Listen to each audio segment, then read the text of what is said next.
Hey, what's up, guys? Welcome to Law-splaining the Interwebs. I'm your host, Nick Recato of Recato Law, a small law firm in central Minnesota. I am not late. Tim. You shut your mouth. 30 seconds. Look. No, we are not 30 seconds late. I was on time. It's still 11. True. It's still 11. He's terrible. He's on that Canadian time. I know, right? Canadian people time. That's what CPT is. They're 1 minute ahead of everybody else. Oh, my God, man. They're horrible. They have to be ahead so that they can apologize in advance. Of course. Sorry. Yeah. Oh, my goodness. So what is going on, guys? How are you doing? I'm hoping everybody's doing all right. Yeah. Me too. What a weird time. Let me ask you something. Did today just feel weird to you? Today it feels awful. Like I am low energy. I'm tired. You took a nap. Yeah, it doesn't matter. I mean,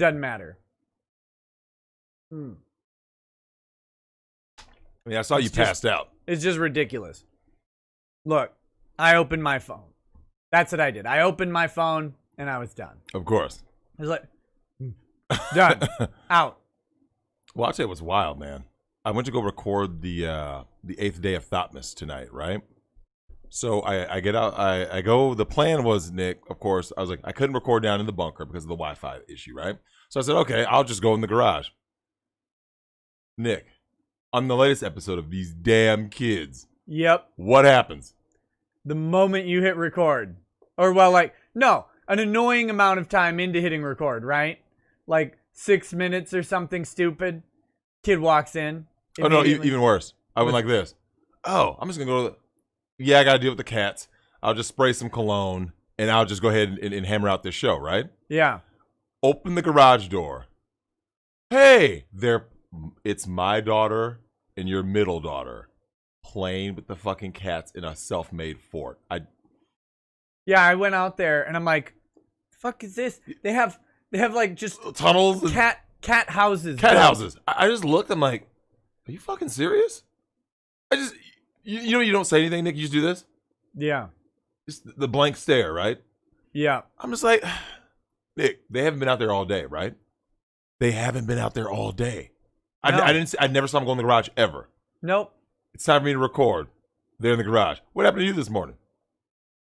How'd your recording go? So, you guys may have seen I did 2 videos today, which are slowly gaining views, which is great. I did 2 videos today. One about huge news. The Office of the Comptroller of Currency is pursuing the whitest of white pills.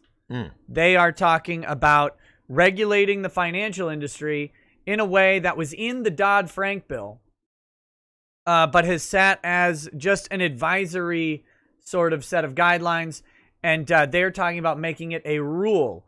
I know there are people doom-pilling already about what that rule means.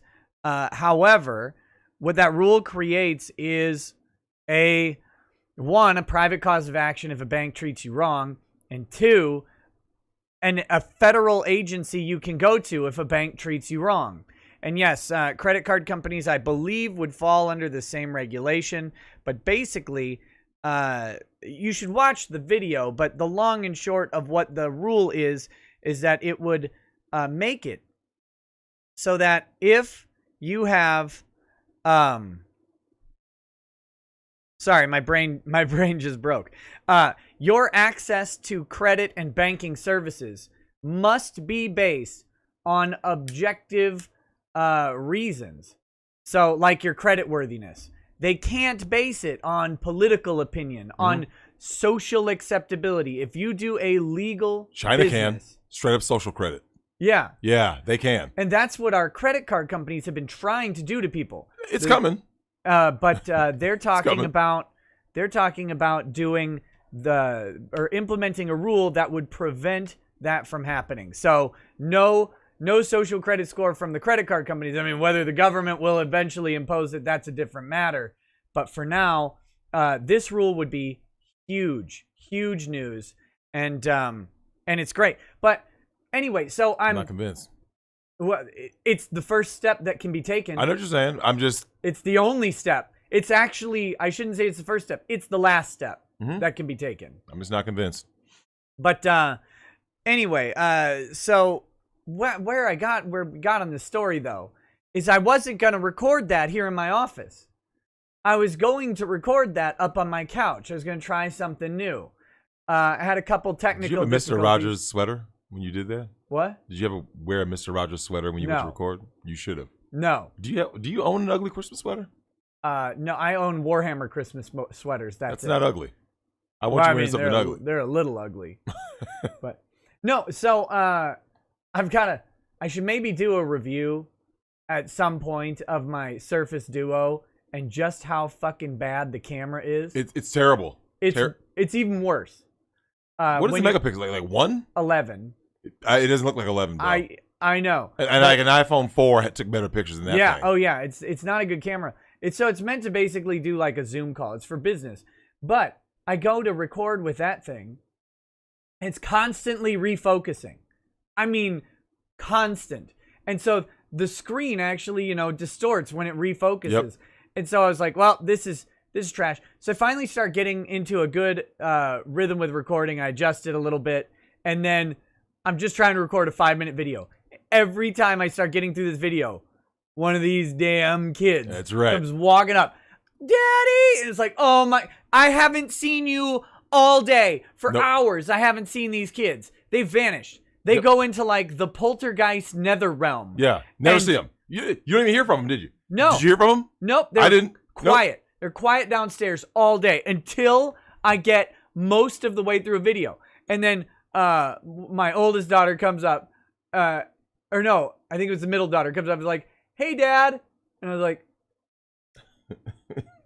so then I start again. Then what happens? Yeah, then the oldest daughter comes up and goes and takes a toy from the youngest daughter. Right when I get to the end of the video, and all you hear is screaming from the other room. And I'm like, come on. Please. It's 5 minutes. It's 5 minutes. So I had to How long were you into the video? Like 4 minutes and like 40 seconds? Yes. I'm literally wrapping up. And you just hear this scream from the other room. It's, you should like edit it. You should like. No, you can't edit it out. You can't do it. Oh, you're too funny, man. I was livid. It's like, come on, please. I have one. It's enough. It really is. You know, I went. You were passed out. I went to go get food for the kids. Yeah. I pull up to Culver's. Uh-huh. I see that line. I'm just like, are you fucking serious? That Culver's line. What time did you go there? Did you go there during old people time? Like 4 o'clock? No, it was. It must have been about 6 something. Oh, wow. It was dark. It was late for the Culver's crowd. The geriatrics, man. I pull in. You know when you do this, Nick? My daughter wanted something from Cub, right? And I went, okay, let me just grab that. And I turned the corner. So the line wasn't that bad, right? Because, you got to time it because, they all want ice cream, of course.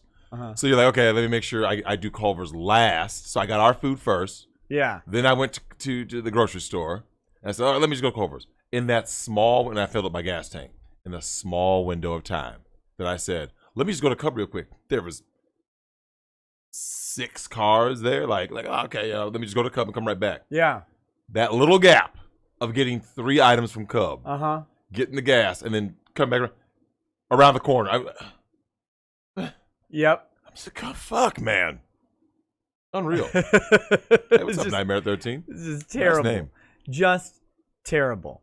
But so I did that one. I did another video on workplaces mandating COVID vaccines. Yes, they can do it. And the Equal Employment Opportunity Commission has also said, yeah, they can mandate you to have the COVID vaccine. No, you can't sue them for it. Or if you do, you're going to lose. So let that sink in. So okay, let's just say, okay, what percentage would happen that if people start getting serious effects or dying, right? Yeah. And they would go like this: you made these people do it, and they died. Yeah, well, too bad. We didn't like them anyway. They got sick, or whatever the case may be, right? It'll never happen. Nobody's gonna have any adverse effects from this vaccine. Of course not. So I was watching a thing today, and it's a doctor who's testifying at the Senate. and he's a pulmonary expert, and he was sitting there just saying he's begging Congress. He's begging Congress and the National Institute of Health. He's like, please, please, please review this drug. We have a drug, not the vaccine, by the way. We have a drug that is, if you take this drug, you will not get sick. He's like, we have study after study showing it. We had a controlled study, 800 frontline healthcare workers they gave the drug to. You know how many got sick? 0.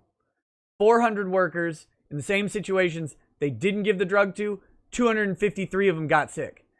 They had 100% success. And he's like, please, please let us use this drug. Just let us use it. Nope. You won't get sick. If you get sick, this is the other thing. If you get sick, you won't die. He's like, people won't die. It almost completely eliminates the possibility of dying. Shut down. Now, what we got to do, he's like, why are we exploring these new, expensive, pharmaceutically created vaccines when we have drugs? This drug's been on the market. It's tested. It works.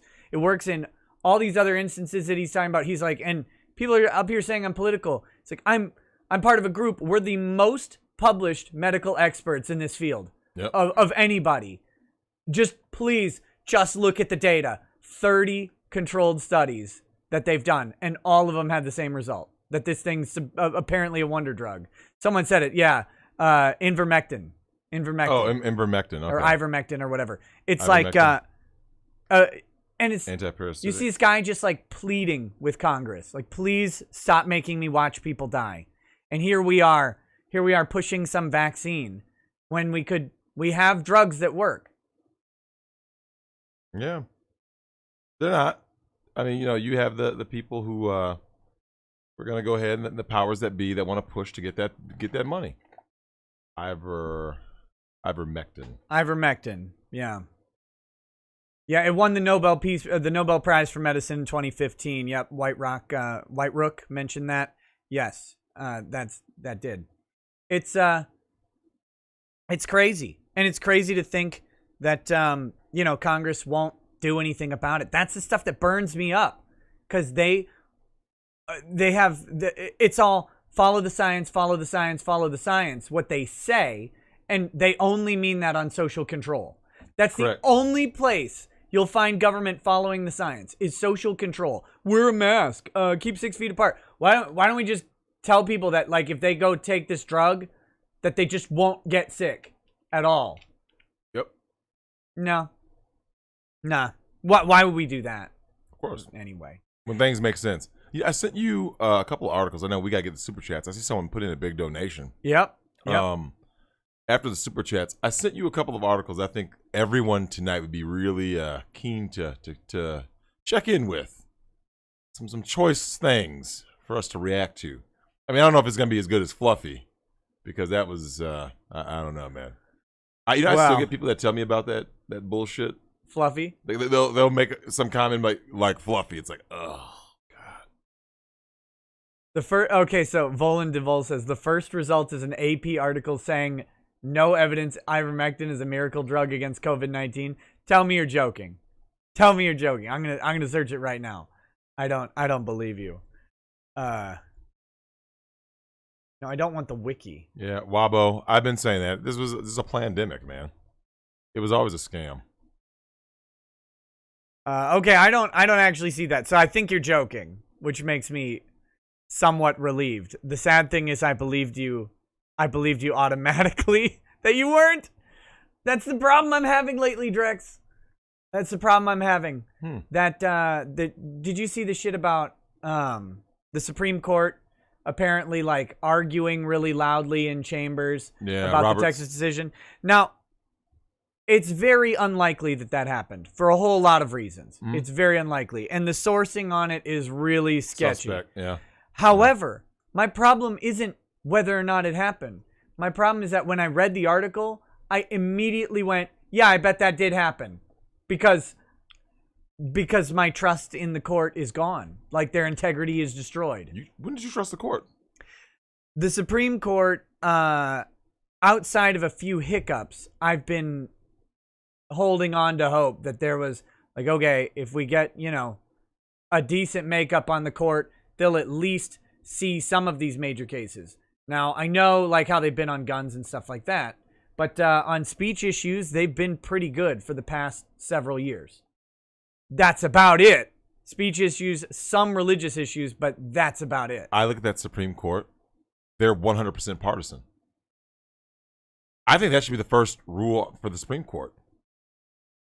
The idea that you like this, I'm putting this, left-leaning person or right-leaning person. Like, are you serious? I don't know, man. I have no faith. God damn it! What's that? That ivermectin article is real from the AP.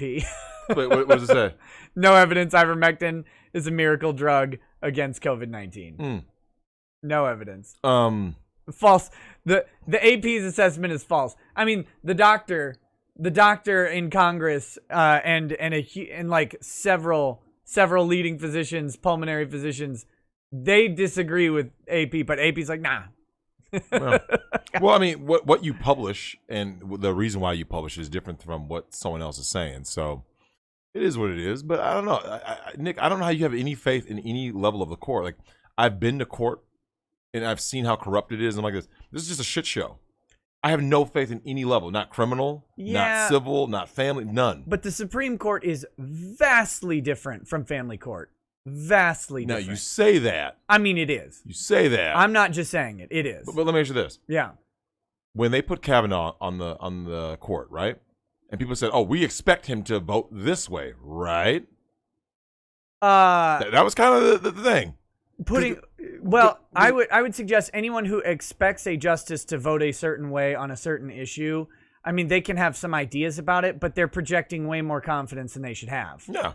Like, you shouldn't ever expect a justice to vote one way. You can make educated guesses based on their their ideological perspective, but all of the Democrats were reeing that the 3 Trump appointees would support him on the election stuff, and none of them didn't. Yeah. None of them have.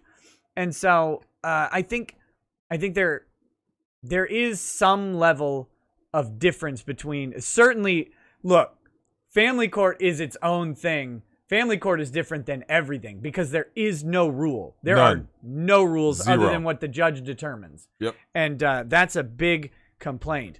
Other courts, you can still not have much faith in them.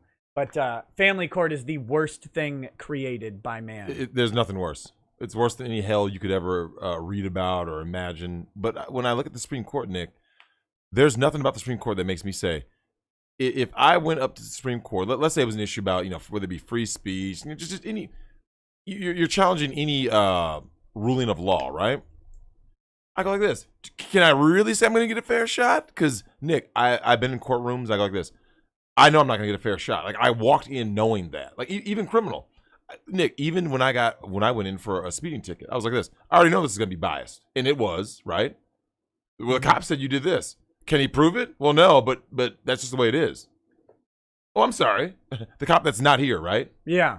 So I'm here defending myself, but the cop isn't. Right. So he can just say whatever. So if he said I killed someone, would you believe him?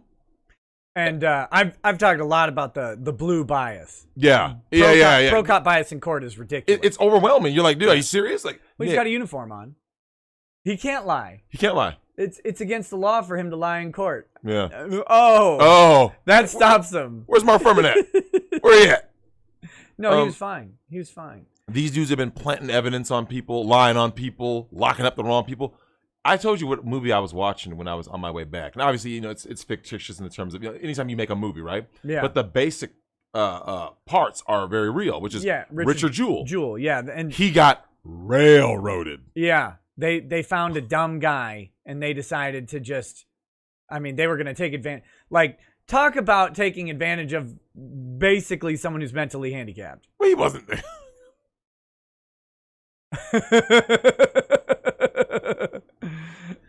Richard Jewell was not mentally handicapped. I mean, damn. I don't know. He looked.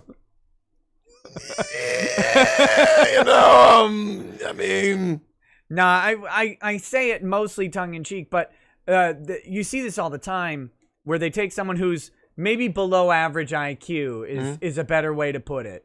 And they will use that, and they'll use that plus pressure to get people and railroad them. Yep. I mean, frankly. But yeah, it's I don't know, man. I have no faith in any level. Any level, Nick. Yeah. In fact, something we need to talk about tonight. Well, you know what's funny? Right before we do, there's another Supreme Court decision that they completely punted on today. And it has... Pornhub? No. Oh, that's too bad. It's not... It went in Trump's favor that they punted on this one. And the liberal justices on the court are like, how can we dismiss this for lack of standing? And I'm like, ha, fuckers. Wow. Take that, you pieces of shit. So, no, it's... so they did the census this year, right? Which means they're redistricting everything next year. So some states are going to gain electoral seats and therefore Congress people, and some states are going to lose them. California is probably going to lose one, maybe two. Texas is probably going to gain 4, maybe 3. It's hard to say until the numbers come out. Trump's proposal, and Congress delegates all of this to the president. So there's not much they can do about it. Trump's proposal says, I'm not going to count illegal immigrants in the census because the wording of the census is you must count every single person in a state. However, the second part is the apportionment, and that is they apportion the amount of representatives based on the executive's apportionment recommendation. And so they'll count all the illegals, but then they have a second report that excludes some number of them, whatever number they can determine, and then they will apportion it based on the second number. And so they challenged this thing because they know what that means. California loses like 7 million people or whatever if they initial estimates are 1.5 million. Sure. I've spent enough time in California to know. 1.5 million nationwide. Wait. That's you're talking about just California? No, they're saying it's like 1.5 million nationwide. No. So we'll see what the actual apportionment numbers are, but it has real impact going on these things. And of course, the New York State sued over this, and the justices said, "Oh, there's no standing on this because, well, we don't know how many people they're going to reject." And all I'm thinking is, like, this ruling's funny, but in reality, it doesn't matter if they reject one person or zero, like 1 or 0. That's all that matters. Because can you count illegal immigrants in the apportionment part? Is that constitutional or not? That's a question that the court should answer. Yeah. And it's going to be a question every 10 years if someone decides to change it. And thinking about it this way, in 2032, right? So after the next census, that president, whoever's president in 2031, will literally be potentially choosing how many electors go to different states that are favorable or not to him for his re-election campaign in 2032. And the Supreme Court's just like, punt. What do you mean punt? Take the case. Do your fucking job. You have too much faith in the Supreme Court. I have none. None. No, 0. I have less than none. I'm saying once you have to go through court and go through certain shit. Like I think Johnny Depp is at the point that I'm at. You think Johnny Depp has any faith in the court system at all? Like, obviously, I don't know if Johnny Depp is conscious on the average day, to be fair. He is. He's gone off that stuff. He gone off them rocks. So Johnny Depp might be gone off them rocks. Like, when his report was that Amber Heard shit the bed, I mean, I believe him because that chick is crazy. She's fucking batshit crazy. But at the same time, I'm like, are we sure Johnny Depp can properly identify fecal matter from anything else at this point? He didn't do himself any favors because one of my big issues with Johnny Depp was this. There's an old adage, Nick. You know it. I know it. It's don't stick your dick in crazy, right? Yeah. And it is very fucking tempting because, so I got asked this question. I think it might have been my girl Fee. She asked me and she said, like, what is the allure? Like, why, what is the reason that why guys get caught up? And I said, you got to understand. All dudes know. The Amber Heard type chicks, where do you get the crazy wild sex from? The crazy ones. Yeah. Because in order to get crazy wild sex, Nick, these bitches have to be fucking damaged. Well, the if nothing else, like to put it a more polite way, it's also why people tend to will supplement sexual activity with substance because for one partner or the other, they might need some reduction of inhibition. Correct. Because the human sexuality is so complex. Is it? It is complex. It's complex because we're talking about crazy chicks having different types of sex than normal chicks, right? But okay, the only thing the only sexual encounters that are easy, hence the. But I'm not talking about easy or difficult. What I'm talking about is so much goes into what people's perceptions and internalized ideas about sex is. So I mean, like a kid could watch a movie at 5 that'll have a profound impact when he's 20. True. On how he approaches sex. True. And the same thing for women. And it's why sexual abuse is such a dangerous thing. Correct. Because how it manifests later in that person is right. And so that's what I'm talking about. So you either have chemical reductions of those inhibitions and these long-standing sort of ideas about sex that influence how someone thinks, or you just got a crazy chick. Like one of those two things. You can get to the same They area. are tempting. Because, Nick,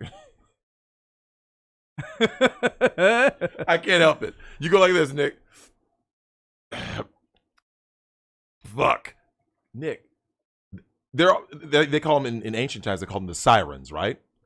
Yeah. They're designed to lure you. And you're like, damn, she's bad. They're like, think about that's because their uvula is down in their stomach. That's all you're talking about. It's fucked up, man. But you just, I don't know, man. You get to this point where Coach Greg Adams had that video. He said, never, he goes, you knew she was crazy before you hit it. Yeah. He's right, Nick. I kid you not. There's never been a dude in history who got with a crazy chick and did the whole I had no idea. You knew. You knew. Cat Williams had a joke about that in one of his stand-ups. I think it was his Pimpin', right? He was like this. He goes, you knew the bitch was crazy. You were hitting it. He goes, you were hitting it from the back. You were like this, look. Banana cream pie. What the fuck? Look. Oh, I mean, she got that ass, though. So you kept going. He goes, and then what happens, Nick? 2 years later, my fucking crazy baby mama. No, bro.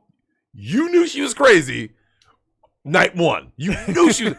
Nick, men have it just as bad as women do. In terms of, Shadows King says, I can tame her. No, get out. Don't. Look, dude, nothing you do can ever overcome a chick's crazy. Nick, there's nothing. You can't out alpha craziness. You can't. Yeah, I'm a real man. Okay. You think you're gonna out? You get that domestic charge. You get that DV. You know what? I think I sent you the video, right, Nick? I may have forgotten. Shout out to my man Donovan Sharp for making the video. The false accusation he got, right, when he got the DV charge. Sure. And he animated it. I think I sent it to you. I can't remember if I did or didn't. And Nick, it's a great video because you start to see why women are accusing dudes. Mm-hmm. It's usually about a lack of attention. Like I want to be with you. Well, I can't be there for whatever reason. You fucking asshole. And then you get hit with, I'm going to say he did this to me. Yeah. And he goes why the hell did you say that? Well, I thought this was the only way I could keep you. That's why women baby trap dudes. You're going to get knocked up to try to keep it. If you think that's going to make a dude stay with you, Nick, it won't. But yeah, go ahead and get the super chats, man. We're going to get to Amber Heard's crazy ass and what she's going for. Yeah. I'm sure you heard the news. No, I don't follow. What's funny is the Amber Heard Johnny Depp story. I've tried. Because it would be hundreds of thousands of views if I could just care a little bit about it. And I just, I'm every time all right, I'm going to read about this Johnny. I don't give. Oh, God. I don't care at all. I just can't. Did you see the way he lost, though? He loses. They're they proved everything, right? They're like, yeah, she did. Yeah, in the UK, yeah. So they proved that she did everything. They went like this. Nick. If you're Johnny, wait. Yeah. So this bitch did cut off my finger, right? Yeah, I mean, allegedly. Nick, it didn't matter. It's so rigged that all you can do is be are you fucking serious? Yeah. So no matter what Amber Heard does, or any chick for this matter, Nick, you get off. Drex says, fun fact, Judge's son in the Depp case was working for the defense. See, and I should care about that case, like, because it's wild. It had you all over it. It's a soap opera, and I'm just like, for some reason, I'm like, I can't. I want to. I'm like, please care. I'm sitting there. It's like Mark Wahlberg in Boogie Nights. I'm looking down. I'm like, care. Come on, care. I want to care about this Johnny Depp case. Come on. You have to talk to the dick. We can do it. We can do it. And then I go to record, and I'm like, I'm ready right now. And I'm like trying to set up my screen, and it's like, no. Oh, that's fucked up. No, okay. So yeah, we'll talk about that stuff in a little bit. We're gonna go through the pegging article because we need some mirth, right? We need some laughter and some mirth, and we need to know why all guys need to be pegged, apparently, according to Vice. Mm-hmm. So that's for you guys. But I want to address something I saw. Someone asked me if I'm going to cover Ralph's court stuff, and what I've said on this, and I'll say it here again, just in case anybody missed it, is I will cover Ralph's stuff when it is more than just a tweet's worth of information. Right now, the only information that has happened is basically Ralph went to his arraignment. He is charged with, I believe, the unlawful distribution of sensitive images, which is commonly known as revenge porn, okay? And so what they have to prove in that case in Virginia is that Ralph intentionally distributed these images without consent of the other people involved, or the other person involved, which would be Faith, and that Ralph did it with the intent to humiliate, coerce, or harass. Now, my memory of the statute, I think it's ambiguous as to who is being intimidated, coerced, or harassed. The common sense understanding would be the other person, or the person who's the subject of the sensitive footage, but that's not necessarily true. So I will follow it. Right now, the only thing that's happened is like this preliminary hearing, and in criminal cases, preliminary hearings are nothing. Nothing happens at them. You show up, yeah, and they give you another date. It's a complete waste of everyone's time. Let me ask you something. So, from your perspective, yeah, because you remember, I don't know if I ever told you what happened to my preliminary hearing, where I didn't fully understand. So I showed up after driving 3 hours, right? Yeah. I show up, and they're like, "Do you agree to guardian ad litem mediation thing?" It was like, "Yeah, sure, yes." Okay, adjourned. And here, we'll give you guys a notification later about when you. Nick, I'm like this. You had me drive 3 fucking hours to just say sure. Yeah, 3 hours. Because they all live in the same place, right? I had to do that for a client. Drove up 3 hours. I had to be there at 8 a.m. So I had to leave my house before 5 a.m. So I was there on time. I got up there, and the judge is like, it was basically the same thing. It's like, oh, we're gonna take this on submissions, and then you have 1 week to submit a motion on this. I'm like, and then he's like, and we're done. An email. Exactly. Dude, I was fucking livid. Nick, I remember getting back in my car, leaving that courthouse. I hadn't been that pissed in a while, because I'm like, you had me come all, because Nick, they all live in the same area, right? They're all, because wherever the case is filed, that's where you have to keep coming to, right? Yep. So it's convenient for them that they just go, oh, it's right around the block. For me, I'm like, that's 3 hours away. So every time I have to be up there, it's a 3 hour drive. I'm like, are you fucking serious? Right. Fuck these people, man. It's a mess. But yeah, so I mean, here's the thing. Outside of a pretty small section of the internet, most people probably don't really know anything about the antics of Ethan Ralph or anybody else in this sphere. So it's not like a huge thing that's going to need a whole bunch of coverage. But when something happens, I will gladly cover it. And because I think it'll be really interesting. I know what the internet thinks and says about the issue.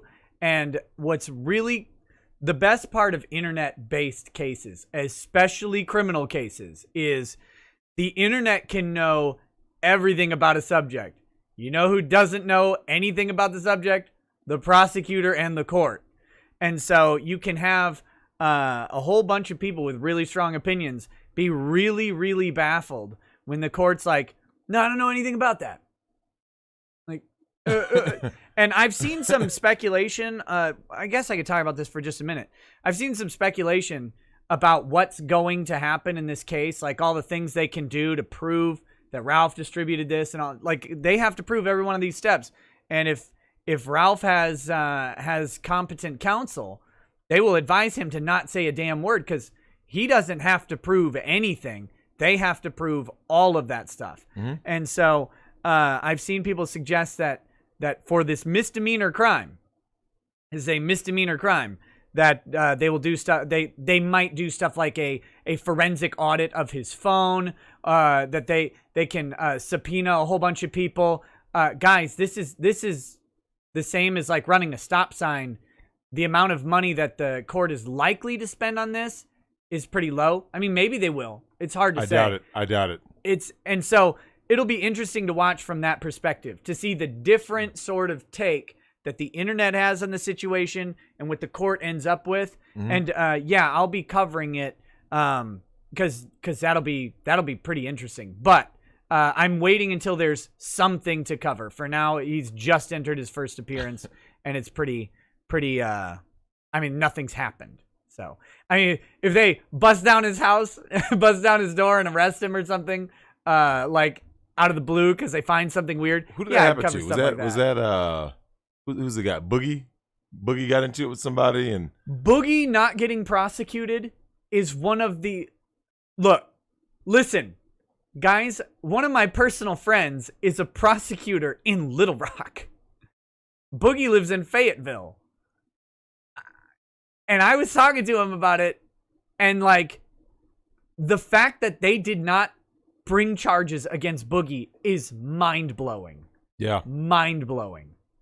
But it happens. Yeah. Nick, when people think that like a court case is going to go this particular way or that particular way, it does kind of shock you. They're like, this how man does this happen? Fired a warning shot, which is, there is no such thing legally as a warning shot. Yep. In a school zone. Yep. Just popped off one at 45-degree angle. That lands on a kid or a dog or a grandpa. You're done. Like, oh my God. The angel smile on Boogie. It was amazing. It was amazing. Yeah, Boogie had all of the Someone says he's the new invincible DSP. They need like 36 angels to lift Boogie off the ground. All flapping their wings for everything they're worth. Oh shit. Okay, let's do these super chats. Let's get it. But yeah, I mean, if whatever, if anything amounts to the Ralph thing, of course I'll cover it. Very, very interesting stuff going on there. So I saw that chat go by earlier, and I wanted to make sure and address it. Biden the Cold One says, woke up feeling like I was being stabbed in the spine. Now I'm staying at a hospital for nerve damage. What happened? What happened? The fuck? Biden, tag me. What happened? Yeah. Do you know, or did you just like? I hope it's not spinal meningitis. We lost somebody in high school to that shit. You remember that? R.I.P. Gorgeous girl. Gorgeous. Nick. R.I.P. I remember that girl because I remember when it happened. She was like at that God age. was saving her from thoughthood. I might have been. She God might have been saved a her dime. from OnlyFans. Nick, be honest. At the age that we were, 16, 17, whatever, do you think she could have classified as a dime? She pretty was damn close. Very pretty. They like not strong 9. Yeah, and she didn't look like broken and used like half the other girls in her school. Hey, Nick, we went to school with some of the biggest turbo thoughts in modern history. I mean, come on. What are you talking about? When girls are you guys gotta remember, man, we were with girls who weren't wearing panties in high school. They were already getting ran through. Yeah. And this is 99, 2000, 2001. Like for you. 98 to 2000 for me. Yeah. Yeah. Yeah. Fuck. Like they did. A lot. Man, these hoes ain't loyal, but they belong to the streets. Nick. Some of them sure did. Some of them, man. God, man. Oh, wait. Biden, did he answer? Did he answer? No, he didn't. He didn't answer yet. Oh. Okay. Yeah. All right. Cabria Cousins with a big donation. Thank you, Cabria. Says Merry Christmas to you all. Hope you guys are doing well, and may you have a blessed 2021. Hey, you too, Cabria. Yeah, I saw that big donation. You know, I really do hope 2021 is just a lot better than this shitty year. Viden says, Cauda equina disc ruptured into sciatic nerve. Oh. Damn. Oh. Sciatic nerve stuff is nasty. Yeah. Oh. Guys, every time you've seen an old man who, like, you watch him, you're like, how does this guy even stand? And they look like just being alive is the most painful thing you'll ever go through in your life. Watching them, that's almost always sciatica. Yeah. Like, well, have you ever listened to a lot of pregnant women get sciatica, and sometimes double sciatica? And I heard that's the worst. 'Cause I've had sciatica a couple times. Yeah. And Nick, that pain from ass to calf is where it goes. The whole leg. And it is. And Nick, you're always miserable, right? There's no matter what position you sleep, it sucks. What position you walk on, it sucks. Sit, it sucks. It's like fuck. It's awful, man. Yeah. Messy. But thank you, Cabria, and may you have a blessed 2021 as well. Oh, also, I should mention, while we're talking about Ethan Ralph, I was on the Kill Stream very briefly tonight for Kill Stream karaoke. And what did you sing? I sang Faith by George Michael. Why'd you choose that song? I don't know, random selection on the playlist. You like the tune, huh? The melody?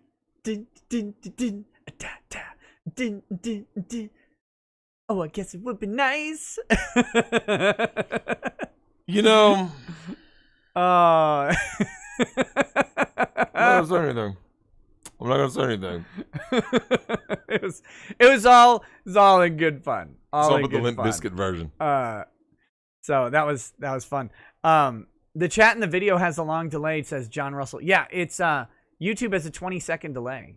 Damn. It's on live stuff. Yeah, it's crazy. Okay, so we've got Bad Vibes. Says, sure, Nick, blame the camera autofocus.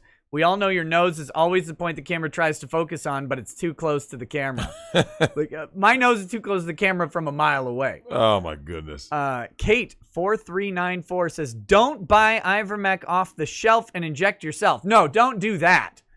Let's be very clear. Don't do that. And this doctor wasn't suggesting people do that. The doctor was saying, please let us use this drug. Like, let us administer this competently. He says, I work at a farm store, and we had to pull it off the shelves. It's made to worm animals. You will get sick. So, yeah, when the doctor was saying it, that was, of course, under the care of a competent physician administering the drug. I probably should have said that, but I'm not a doctor, so. It's Bill Gates. You know, it's funny you say that, Nick, because when you hear about these chicks, especially the black ones, shooting all kinds of random shit in their ass to get a bigger ass. Concrete pellets. Concrete chicken stock. Chicken stock? Yep, I heard that one. Willie D, maybe. That Swanson broth ass going? Yep, can't make this up. We got in the concrete. We got in, some of these chicks go to Dr. Fix-A-Flat. And they put the liquid cement in, like everything. You name it, they put it in their ass, right? And they always say, like, how did they die? When Kanye West's mom died, she went to the doctors in America, and they're like, yeah, we can't operate because you're too fucking old. And then she went overseas and then died on the slab, right? Yeah. You need to make sure you listen to actual professionals when they say, yo, you need to be with someone who knows their shit. Because you go to these basements. I was talking to Mama Vic about that. Because, she was in the medical field, and she said, so she asked me about the fake asses, and they can do fat transfers. That's the only one that's considered safe, right? You transfer fat, and you have to. Yeah, it has to be like a certain type of fat. Certain type of fat. Not that I was reading up on this. Look, I need a little extra cushion in back. What do you need it for? For pegging? I have to sit down a lot. I just need. Sit down on dildos? No. The way what's his face does? No. Who's the dude that sits down on dildos? What is that guy's name? The Rooster Teeth guy. Rooster Teeth dude, right? I can't remember his Against the wall? It's so unimportant. I can't remember his name. I know, man. I don't remember him either. I just remember the fact that he did that. That's fucking terrible. Yeah, the image of him squatting on that thing is it's burned into my memory. Yeah, it was painful. Adam Kovic, thank you. There it is. Thank you. Jesus. And yes, and who could forget Preston? We'll do his article in a little bit. Oh God, yes. Yeah, but no, you get competent medical advice. Mm-hmm. You know, one of the girls in our high school, she actually passed away on the slab from a. They said it was a knee surgery, but it wasn't a knee surgery. It was a breast reduction. I know who you're talking about. Yeah. Yeah. And she ended up dying. And it's like okay, if competent professionals can like kill you by doing something wrong, you certainly don't want to be in like a basement, a Bangkok chop shop. Well, now, you know, let me ask you something. What is your opinion on breast reduction surgeries? I'm fine with it. You are? Yeah. I'm not. God made you to have these titties to feed these children. Nick, God made you that way. Then that's the way you should be. I think some girls can have like... Nope. Strengthen that fucking back. Nope. Strengthen your back. Strengthen your core. Too bad. You and Dick Masterson. Oh, is he the same way? I mean, is he like a giant tits man? Yes. I mean, I'm an ass man, but I don't want... Like, I've always said, I've come to accept one and only one exception to my rule of that it should be illegalized. What? One thing. Okay. The only exception for women to ever get breast reduction surgery is if they give it the tit meat to women with no ass, to give them proper ass meat. Because I don't know if you know, something we didn't talk about last night. When we were at that bar in Tampa, yeah. I saw something disturbing. What was that? I saw something that I don't know if anyone has ever seen. Okay. I saw a Latina with negative ass. Not no ass, negative ass. Oh, the one that like where it goes in? It inverts. No. Because you remember in college I showed you that chick that had a negative ass, right? I have also seen that on a Latina though. I wonder if it's the same one. No. Oh. It was not in Tampa. Look, no ass bitches get around because they get banned from everywhere else in life. I mean, I have seen that where it's like an old man ass. Yeah, where they're almost like walking like this because their ass is like it. Yeah, it's like it goes under. Their legs have to come out the front. Yeah, it's weird. It doesn't make sense. Let me find this ass. I'm gonna make sure I crop it so that like no faces get shown. But Nick, it was during that time we were talking. Oh, someone put like Cameron Diaz. Facts. Who's that? Forest Law 89. Cameron Diaz is an embarrassment to the Latina community. A Latina not having ass is like a black dude with a small fucking dick. Okay? We don't claim you. We don't want you. We don't need you. Unless you cure cancer. Unless you do that, you are disowned. Okay. Disowned. Sure. Because these are the standards that we need as a community. You cannot be walking around as a black man with a small dick. You just can't. I guess not. Nick, do you Seems want like it might be easier to walk that way. Well, yeah, but maybe that's why they got some fucked up pimp limbs going on out there. Like sometimes that leg goes way around. I guess that's why. Hey, look, man, I'm gonna find it for you guys because this shit was disgusting, man. It was so disturbing. Hold up, look, Nick. See, no faces. See that shit? Hold up. Hold up. Wait, is that the same picture? No, yeah. Look at this. Yeah. So you see a muffin top, but you don't see an ass. And I'm like, yeah. Nick, what is it? So the phone is in the back pocket. The phone sticks out more than the ass cheeks. Yeah. I want that ass to bubble out. And right. This is the reason why if we're going to allow these women to get breast reduction surgery, which we shouldn't, as a general rule of thumb. So we're in Tampa. Yep. And you see this, and you're like, oh, I got to take a picture of this chick's ass. Yep. Okay. Just making sure. Yep. Okay. Because no one believes that Latinas have no ass. Right? They weren't going to believe that those fat black women that weighed 400 pounds twerking, and she took off her clothes. You saw that ass. I know you saw it. Lady Racket saw it. I know you saw it. No, I didn't. I think I was up farther in the bar. Look, man, we have to get to a point, man, where there has to be standards. And there needs to be breast standards. And when a woman's breasts exceed a certain size and she says, but my back hurts, we as a community need to get behind her, literally, and push her into the fucking gym to strengthen her back, strengthen her core, strengthen her posture. Look, she tries to do Superman's, but when she lays down on her stomach, she's back like this, and she can't arch any further. I know it's tough, but bitch, you better power through. Okay, power through. Because Nick, okay, so what are we saying in society then, right? Oh my God! All these, okay, so the right wingers always claim that God, this major body, the temple, and all that shit. And what does the left say? Don't objectify and blah blah. Look, man, I want that titty meat to be preserved, as it should be. But if we have to lose it, Nick, imagine if you walked around in a world where that is some socialism I can get behind, some wealth equality. I can get behind that. Okay. Distribution of fat cells. Redistribution of fat cells. Sure. In females, so that we can have, because I don't want to see what I saw out there. No. I don't want to see that. No, it's just a tragedy. And I don't want to see a woman die on the slab. Nope. Just take that titty meat, bring it to that ass meat, and everyone's happy. I thought that breast fat wasn't good as ass fat. I thought that's what I read. With modern science, the way they got fucking dudes and trannies and Harry Styles looking, I'm sure they can make something work. And pegging articles, because that's a thing. Legato Starwind says, Drex, I know you don't like hentai, but 2 hentai manga series that I would recommend to read is Mother Son Advice and Bitch Street. Both series are a cautionary tale about what could happen to society if thoughtery had free reign. We're already there, aren't we? Biden the Cold One says, Drex, I love you, man, but do you have hobbies other than banging? Yeah. Well, what are they? I have tons of hobbies. I still write. Do you? Yep. Never lost my desire. What do you write? What are you writing these days? I still write poetry and short stories. Still do it. Mm-hmm. I've always been a gamer. Fat, how I miss thee. Why must you not migrate from the titty? But I still have my little crafts and stuff that I'll do. Just little things, right? And crafts? Like you what? You have like a Hobby Lobby membership? You could call it that. Here's the thing. One of the things that I love traveling. Yeah. And I love taking pictures. I went mural hunting. Like I love just being a man of culture. What hunting?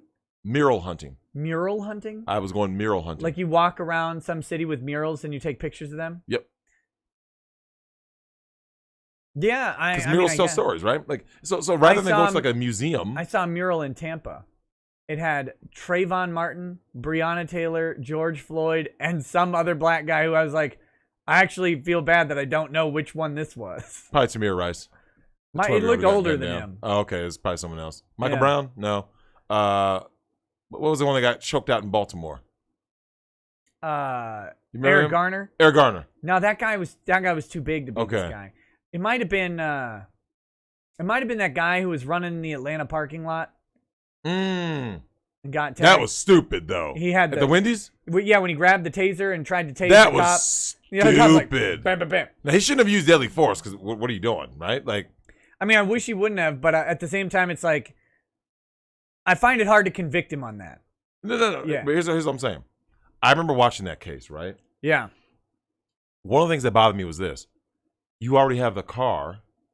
You find out who is registered. You know who the dude is, right? Because I believe they had his ID at that point, right? I think so. So you don't need to pursue him because I know who you are.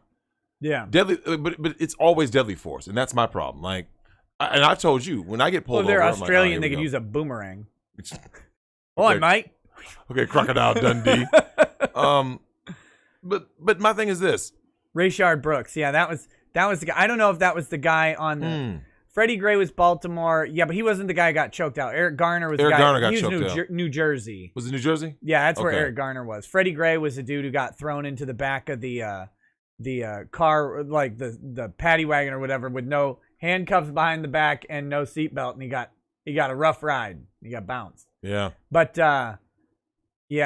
Well, they're not held accountable. None of these police departments are held accountable for anything. Well, that one was interesting because the prosecutor really went after the cops and went after them so hard that it was like, she's like, they tried to murder him. And it was like pretty clear that maybe they made a mistake and did something stupid. Maybe. That's not even actually clear. But what was pretty clear was that they weren't trying to kill Freddie Gray. And so, like, that chick went after the cops so hard that public opinion actually shifted against the prosecutor. It was nuts. Yeah. Oh, yeah. Ahmaud Arbery. Yeah, there's been lots of cases. It might have been Ahmaud Arbery, but I don't think... I feel like this mural, the guy was wearing a hoodie, and I don't think Ahmaud was wearing a hoodie. My thing is, look, man, I just don't want to be around people, Nick. I just don't. Like, I just want to be left the fuck alone. Like... You know, because here's the thing. If I wound up dead because of a police altercation, I already know the story. If you're a black male, you're always guilty. Somehow, some way. And when they check my background, they're not going to find any arrests and all that shit, so they'll have to come up with some new story. He's guilty because... Okay, pick a reason, you know? Okay, come up with something. So I already know I'm going to be guilty in every case. So I'm like, just back the fuck up off me. I've said that to cops. Like, look, man. Just back the fuck up. I don't want to talk to you. I don't want to be around you. Yeah. So you be over there. You know, I think you and I talk about that where, you know, I said the same thing that Q said, which is, dude, I don't want to see cops, Nick, ever. There's never been a time in my life where I want to see a cop. Ever. Just back the fuck up off me. Don't, like I said, don't talk to me. Don't call me. Don't even have any communication with me in any form and facet in my life. Yeah. Because I know at any time it can go left. At any time some random white bitch can lie on me and say, Drex did this. No, and it's a lie. And they're going to come after me full force like they did to my brother, right? With SWAT. Yeah. With SWAT. How they went after your brother was... It's so funny now. Yeah. It's a great story It's funny now. But at the time, that was bullshit. It was bullshit. So Nick, SWAT comes after my older brother based on what, though? A white chick can just call and say, cry wolf. Yeah. Was any of this information accurate? No. Nope. But so if he would have made one wrong move, Nick, what would have happened? If he would have reached him and okay, who's that guy? Tyler Burris or whatever his name was. He was that dude who did the swatting incident, right? You remember that? And then the guy, remember he answered the door, and goes, "What the fuck?" And they shot him. Yeah. White dude got killed for no reason. That was ridiculous. A father from across the street. From across the street, behind a car door. So I fear for my life, and they can always use that defense. So my thing is this: I don't want you fucking near me. Like I'm saying, there needs to be some protections for citizens. It'd be like this: unless this person is actively in the midst of a crime, you can't. You're not even allowed to have access to this person's life in any form or fashion. I just don't want fucking cops near me ever. Like I said, just back the fuck up off me. Nick, when you've dealt with cops the way I've dealt with them, getting pulled over for no fucking reason, like here we go, here we go, and then dudes come at you all aggressive. Black cops too. Oh yeah, they're even worse. I'm like, dude. I'm not doing anything. You literally pulled me over for no fucking reason. No, I was not speeding. No, I didn't have a moving violation. You just pulled me over because you can do it. And then you want to come at me with this attitude. Fuck you. How about that? And Nick, you know what the best part is? These dudes talk tough because they know they have the shield behind them and the law behind them. Right. None of these dudes would be that tough if they didn't have that fucking badge. None of them. We went to school with cops. Yeah. Who's the toughest guy you know that we went to school with that became a cop? Think about that guy in your head. He may be tough. Are you sure he doesn't have a glass fucking jaw? No. Sure? A lot of dudes, they talk big, and you see them get laid the fuck out. Right. You see what I'm saying? Yeah. So I look at like what happened to my brother with SWAT, and I'm thinking to myself, let me get this straight. A white chick can call all the cops, and you deploy SWAT on him. And could have gotten him fucking killed. Yep. But one wrong move. All he had to do was just go, Nick, all he had to do was, just like the other dude did, what the guy just literally went like this with his hands. And from across the street, a man lost his life. Oh, I know. It's crazy. And the thing was, where your brother was, they had cops in the front of the house and behind the house. Yeah, they infiltrated the backyard in the perimeter. If he made the wrong move or grabbed, didn't he? I don't think he even had a gun. No. So my brother owned guns because he's in the service, right? So yeah, but he owned them legally. Yeah. So all you have to do is just, this guy's got guns or this guy's got this, and okay. But I didn't know he even had a gun in the house at all. Yeah, he had a gun. Yeah, legally. You see what I'm saying? Yeah. He's a member of the service. Right. He has a legal right to have that gun. Did he threaten anybody with it? And what was he doing when they went after him, Nick? Sleeping in front of Final Fantasy 12 is what he was doing. I thought it was 9. Fuck these fucking people, man. I'm saying, like, when people always, I don't know why black people act like that. Dude, when you're a black person, especially, it doesn't matter if you're black or white, but when you're a black guy who has not been in trouble with the law, but you get treated the same, Like, dude, back the fuck up off me. I get sick of these people, Nick. Don't talk to me. Don't say, hey, buddy, to me. Don't fucking pull me over when I didn't do shit wrong. Just, you go over there. Yeah. You do you. And I'm going to be over here and I'm going to do me. Like, what? I got pulled over in Plymouth. And the dude asked me, what was I doing there? Fuck him, too. Oh, it's not a free country? Yeah. Well, they, to be fair, on, cops often ask, like, where you're going. Like, was I committing a crime? Yes or no? No. No. But like, when I get pulled over for anything, they're like, oh, where are you going? I just don't answer. Don't worry where the fuck I'm going. Right. Blow your wife's back out. Fuck you. How about that? That answer's not recommended. As your lawyer, I would suggest not saying that. But Nick, you don't say anything. You start to see where the combativeness comes from. Because like, look, now if I was out there committing crimes, I'd be like this. I'd be like this. Yeah, you got me. I was out in the street doing dirt. You got me. Yeah. But I have a clean criminal record. So why do you? Here it comes. I remember when my mom got that new car. Right? Yeah. Oh, damn, my mom got a $40,000 car. Hey, I need you to use my car to drive down a Cracker Barrel and get me food. Sure. Woo! Here it is. You got pulled over the 2 minutes to Cracker 2 minutes! Nick, how long does it take me to get from Cracker Barrel to my house? You can walk there in the same amount of time it takes to drive there. 2 minutes. Yeah. I get pulled over. Yeah. Explain how I got pulled over then. There's a million other cars on the road. How did I get pulled over? You were clearly meth smuggling. Mm-hmm. Mm-hmm. Mm-hmm. Mm-hmm. Fuck these fucking people, man. Y'all out here just in there defending these cops. What about my man in Phoenix? Remember? White dude? Yeah. Neighbor called the cop, which is a bitch move. And he got shot in the back. Remember him? Yeah, that dude, that was terrible. Dude, they're not held accountable for anything. I think that guy's... He got $3 million, I think it was, right? Yeah. If he was an attractive white chick, he would have gotten, what, 24, 21? I think Justine, it was 20. Justine DeMond? 20 million? Justine. Yeah, imagine that. God, I wish I was a white woman, man. God, let me wake up tomorrow as an attractive white woman, so I'm not held accountable for fucking anything, and I'm a protected citizen. I can't wait. If you wake up as a white woman tomorrow, I'm gonna watch as the thottery ensues. I'm not even gonna warn you or remind you. Oh shit! It's great, man. I wish you guys could. I wish you guys could understand what it's like to be a black dude, and just go ahead and live life and see that the stories are all true. When you get pulled over for no fucking reason, no, that doesn't really happen. Okay, yeah, try it. I got pulled over in a 2 minute fucking drive to Cracker Barrel, Nick. I got pulled over for no reason. They would just tell me I was speeding. I wasn't speeding.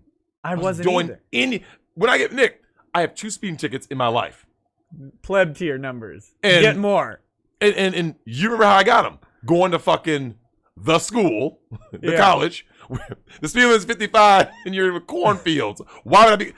Of course I'm speeding. Yeah, now it comes out. You and your criminal past. Yeah, right? There, the truth is revealed. Yeah, all cops knew. So it's such bullshit, man. Whatever. Let's see.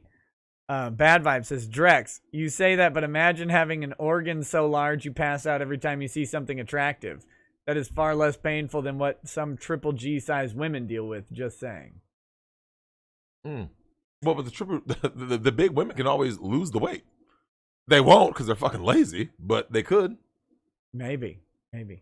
When are we getting the body cam footage from the Drexel's Texas broad? Hey, you know what, Nick? I mean, would I be the kind of asshole that would actually put her on? She could tell her side of the story. I'm that asshole. Oh, to put her on the... No. We just need to watch the cop body cam footage. Miss, don't run. Tackle. Man, I wish I could enjoy that kind of privilege. To reach for a gun and live, to tell the tale? I wish I had that level of privilege. Yeah, so Drex, what happened to you this weekend? I got in a fight with the cops. Yeah, what happened? Yeah, I jumped out, ran into traffic, and I reached for a gun. You still alive? Well, of course I am. I'm a black man. I wish I could say that. I'm a black man. Of course I'm still alive. Yeah, okay, sure. Let's see. Sakaki Onsai says, compare, if you will, Jennifer Connelly versus Soleil Moon Frye, who played Punky Brewster. Connelly got hers reduced because reasons.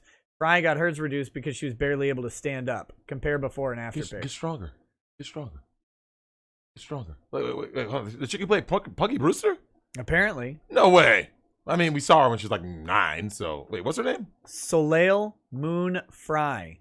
So Soleil Moon Frye. Okay, let's take a look at this chick. So that's Punky Brewster? I don't know. Okay. Okay, so I'm supposed to look at before and after? Yeah. What, her boobs? Yeah. She had a reduction. Well, this is her, but I mean, we can't tell about reductions. You can't, I mean, is there ever a pic that we can get that shows her? Do you not? Nick, you're killing me. Brewster. Oh my God. Before and after. See. Whoa. Oh, that's right. I was supposed to type in before and after. Okay, you're right. Before. Yeah, she had, she was chest heavy. Let me see.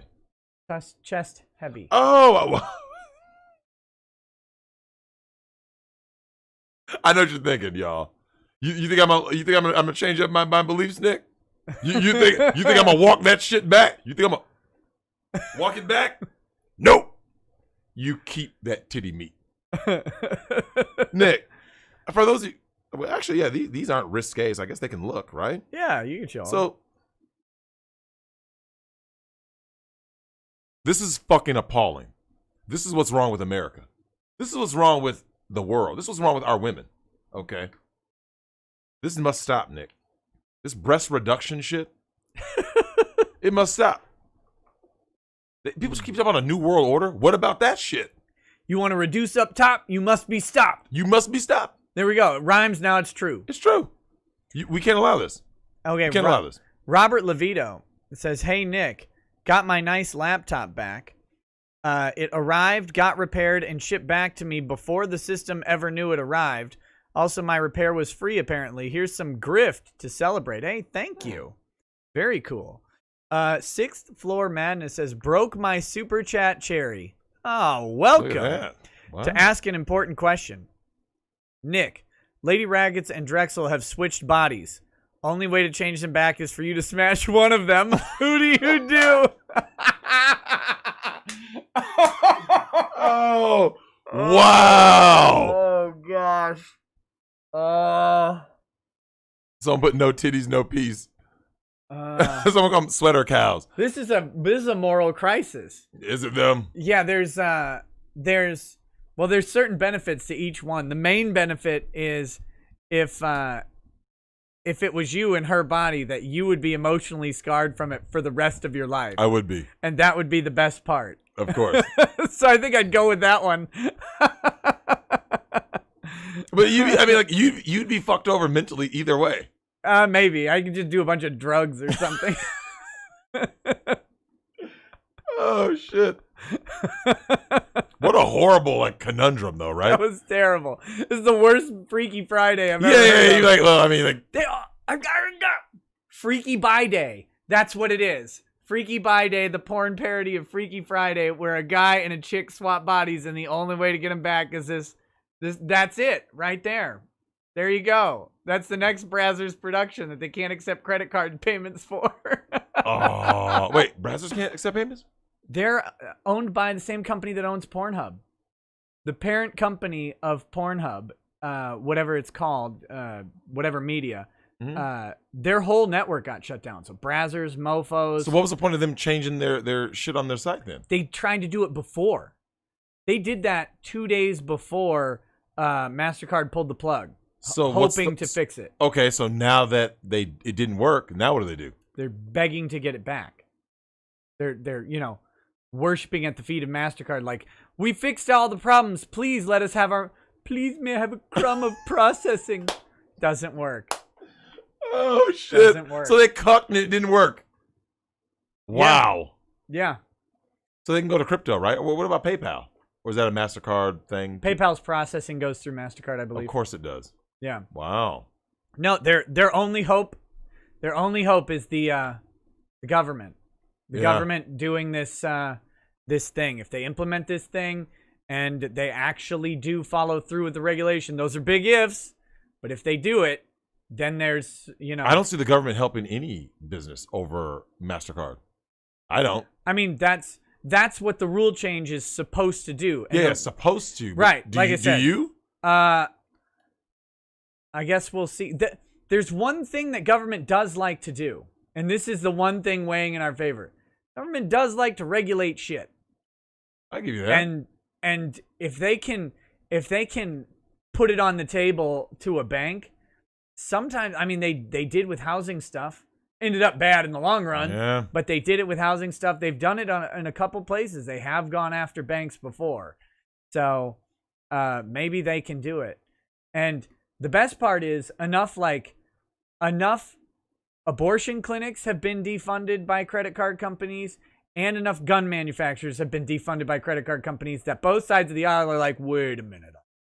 I'm okay with a lot of shit, but once they started getting to the porn, though, Nick, I think that shit personally. Yeah, no kidding. Because, I mean, you think about the intimate relationship that most men have with porn. I mean, you think about, Nick, I want you to think about like the very first time. Hashtag MasterCard. MasterCard. Well, I mean, you remember, think about all the guys who are watching this show tonight do you remember the days, Nick, where the screen came in and they went like this, and there's that quick, and it perfectly aligned where you got to see the Spice Channel. You got to see Skinamax. Yeah. When you didn't get like the weekend trial period. Those days are special to me. The Victoria's Secret catalog was special to me. Paying an 18-year-old to go to Schindler's and get me pornographic material was special to me. Right. Going to Video Update and going to the behind the scenes to that special place where all the movies are stuck together. Gotta wait for the employee to get busy helping someone find something, like some old person find something across the store, and then you sneak back. Back there. Can't look in the mirror. I was 15 the first time I went back there. I think 15. I was about to say 14. So I was 15 and I went back there. It changed my life. There was nothing like it, Nick. I mean, at 15. I mean, think about it, Nick. People think that because by modern standards, this shit sounds ridiculous, right? Because you're like, I can just go on my phone. Do you remember how hard it was to get access to any porn back then? Anything. It's the world is such a different place in regards to pornographic material. Yeah. Like, it's weird to remember, like, even when you could finally find nudity on the internet, it took several minutes to download a picture. For real. And I remember the first time a guy showed me, like, he's like, look what I got. And he had a floppy disk with like a picture of like Cindy Crawford's tits. And it was like, how did this, right? Like, do you know her? Like, how did you get this? How did you get these? It was crazy. It was a beautiful time, Nick. You know what it reminds me of? Do you remember in Goodfellas when he goes, it was a glorious time. And wise guys were all over his. You know what? The pre-internet porn era. And this is before, like, rabid feminism really just kind of went out of control. It was some Charles Dickens shit. It was the best of times. It was the worst of times. Because it's like, you think about it, Nick. This is, okay. You look at a lot of coming-of-age movies that came out back then, right? Yeah. Wasn't that kind of like one of the big things? Think about it. They were always trying to get something that was pornographic, right? You see, like, there was always, like, that was like one of the goals. Did you see that movie, Good Boys? That was good shit. It was actually really good. It was actually funny. No. And that was like part of like it was a rite of passage for a lot of young boys. Like, oh my God, we can get our hands on the nudie mags. Like, that was a big deal. Now it's like you accidentally find it on Google search. Yeah. You typed in something and you got something that you weren't looking for and you just went down the rabbit hole. But Marique Royals says, I'm 120 pounds, 5'1", and an H cup, and they keep getting bigger. That's why I'm getting a reduction to get rid of the cantaloupes on my chest. There you go. I take back that. God bless her. You know what? Wait, what's her name? Marique Royals. Merrick Royals? I don't know. You never know how to pronounce stuff. Well, Miss Royals, I'm going to go ahead and tell you this. If you don't do it, I'll like you as a person. But if you do go through with it, fuck you. Okay? And I say that lovingly. Yeah. Like I don't want her to change what God created. Yeah. You know? Yeah, you're a strict creationist. You and Ken Ham hanging out, palling around, until Ken Ham says, I'm not sure that God invented black people. And then you might have trouble. But until then. Oh, shit. Unbelievable. Sam says, hey, Nick, love the content from Lawsuit to Comicsgate and all the Drex streams. Smooches to all. Hey, thanks, Sam. Thank you. Smooch is back. That's so horrible. Let's see. Bad Vibe says, Drex, I will counter with being poor male in rural areas. It is very similar. The rumor mill and attempts to remove those from rural areas through civil offenses. So, I'm guessing like white poor in rural areas America. is the black man of the rural. But you're still around other white people in rural America. Yeah, but he's saying that the economic discrimination is similar. Like you get similar treatment. I believe it. Yeah. Cerberus says, how are you barely able to stand up when people like Boogie in a full body fat sack is waving a gun just fine? I don't know. I'm just old. That's why. Okay. Should we do this? Should we do the pegging article? You seem excited about that shit. I mean, I think it's funny. So let's see. Well, there went my Google results. Oh my gosh. So I thought, Drexel, I naively assumed I could just find this article by typing it into Google, right? Every guy should get pegged is what I typed into Google. And what showed up? I'm going to just read these in order. Oh, Jesus. 6 men talk about getting pegged during sex and why they... how does... Assuming they like it, probably. And why they love it, yeah. Okay. So next was... It's totally okay to like pegging if you're a straight man. 7 ... Straight men should get pegged. A power bottom's advice on ... Why all men should try pegging and how to do it. Why straight men are begging for pegging more than ever. Pegging with a strap on. What women think about pegging. I'm a straight guy who loves pegging. Ever heard of pegging? Here's what it is and why you should. It doesn't. It's weird because they changed the headlines from the Google search. This one says, ever heard of pegging? Apparently it's the latest move that'll boost your sex life. Sure it will. Hey, so I know you now I gotta go find the what percentage of your audience is women, Nick? What percentage are you? Like 3. 3.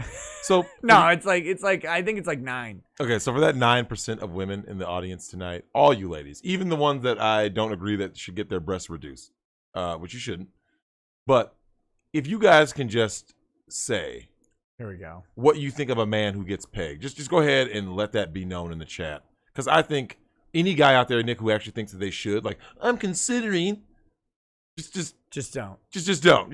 Ladies, just go ahead and let everyone know what you think about a man who gets fucking pegged. Are you going to say, are you going to go? I'm going to say they're going to go and lose all respect for you on the way out. Not percent, literally 9 women. Okay, let me, while they're responding. That's great. Kiara Hardy, that's great. No, I like receiving. Yeah, exactly. But fucking broad is. And Nick, here's the thing: for the women out there who say that that's what they want, we're like, yeah, I want that power.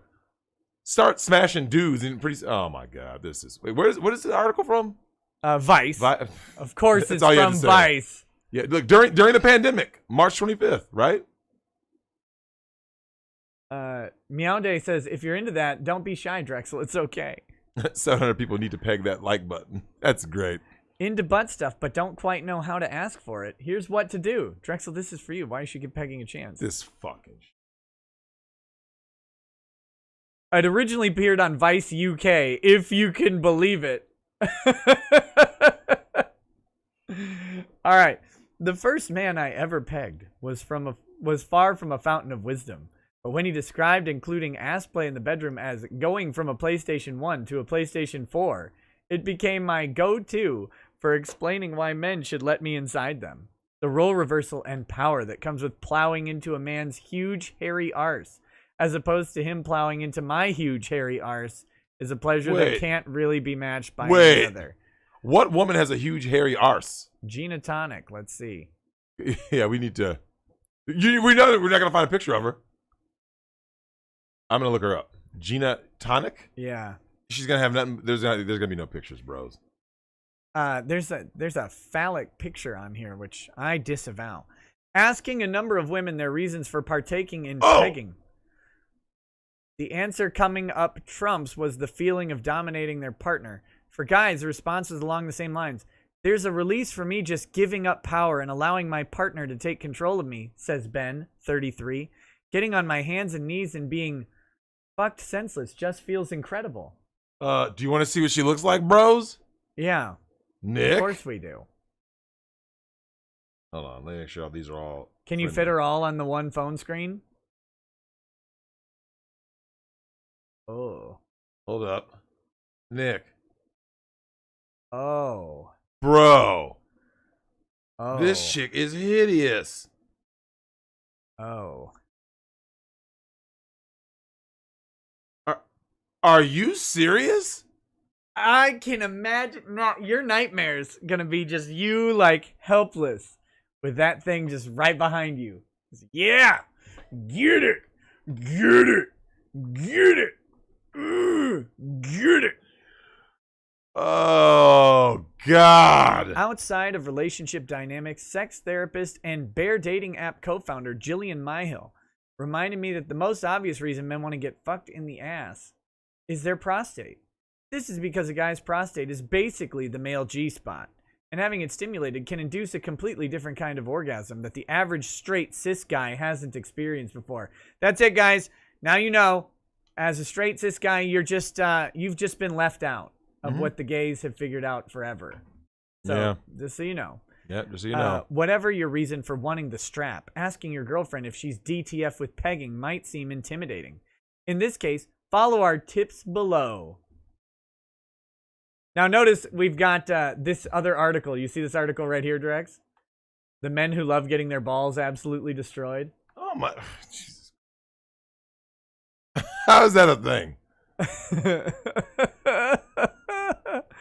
I don't know if I don't really want to make it sexy. Rimming, a definitive guide on how to eat ass.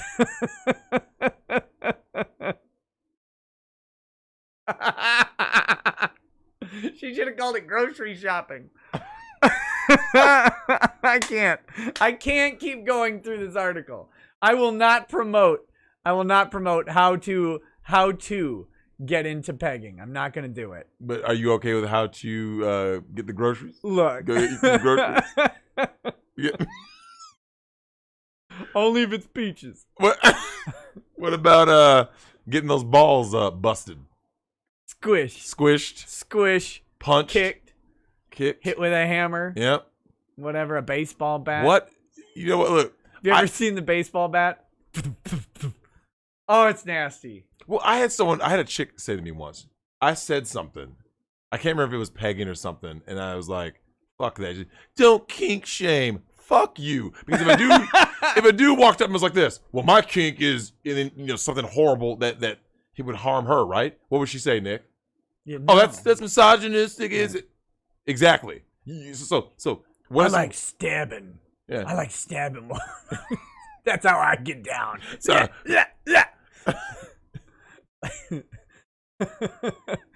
you got put on a OJ jersey. Like that Norman Bates. That Norman Bates sex. Shake. Mother. Oh God. Because Norman Bates was so weird, man. That's a weird dude. Weird dude. We met a couple of guys that were similar. Mm-hmm. I mean, Billy B could have passed for Norman Bates, to be honest.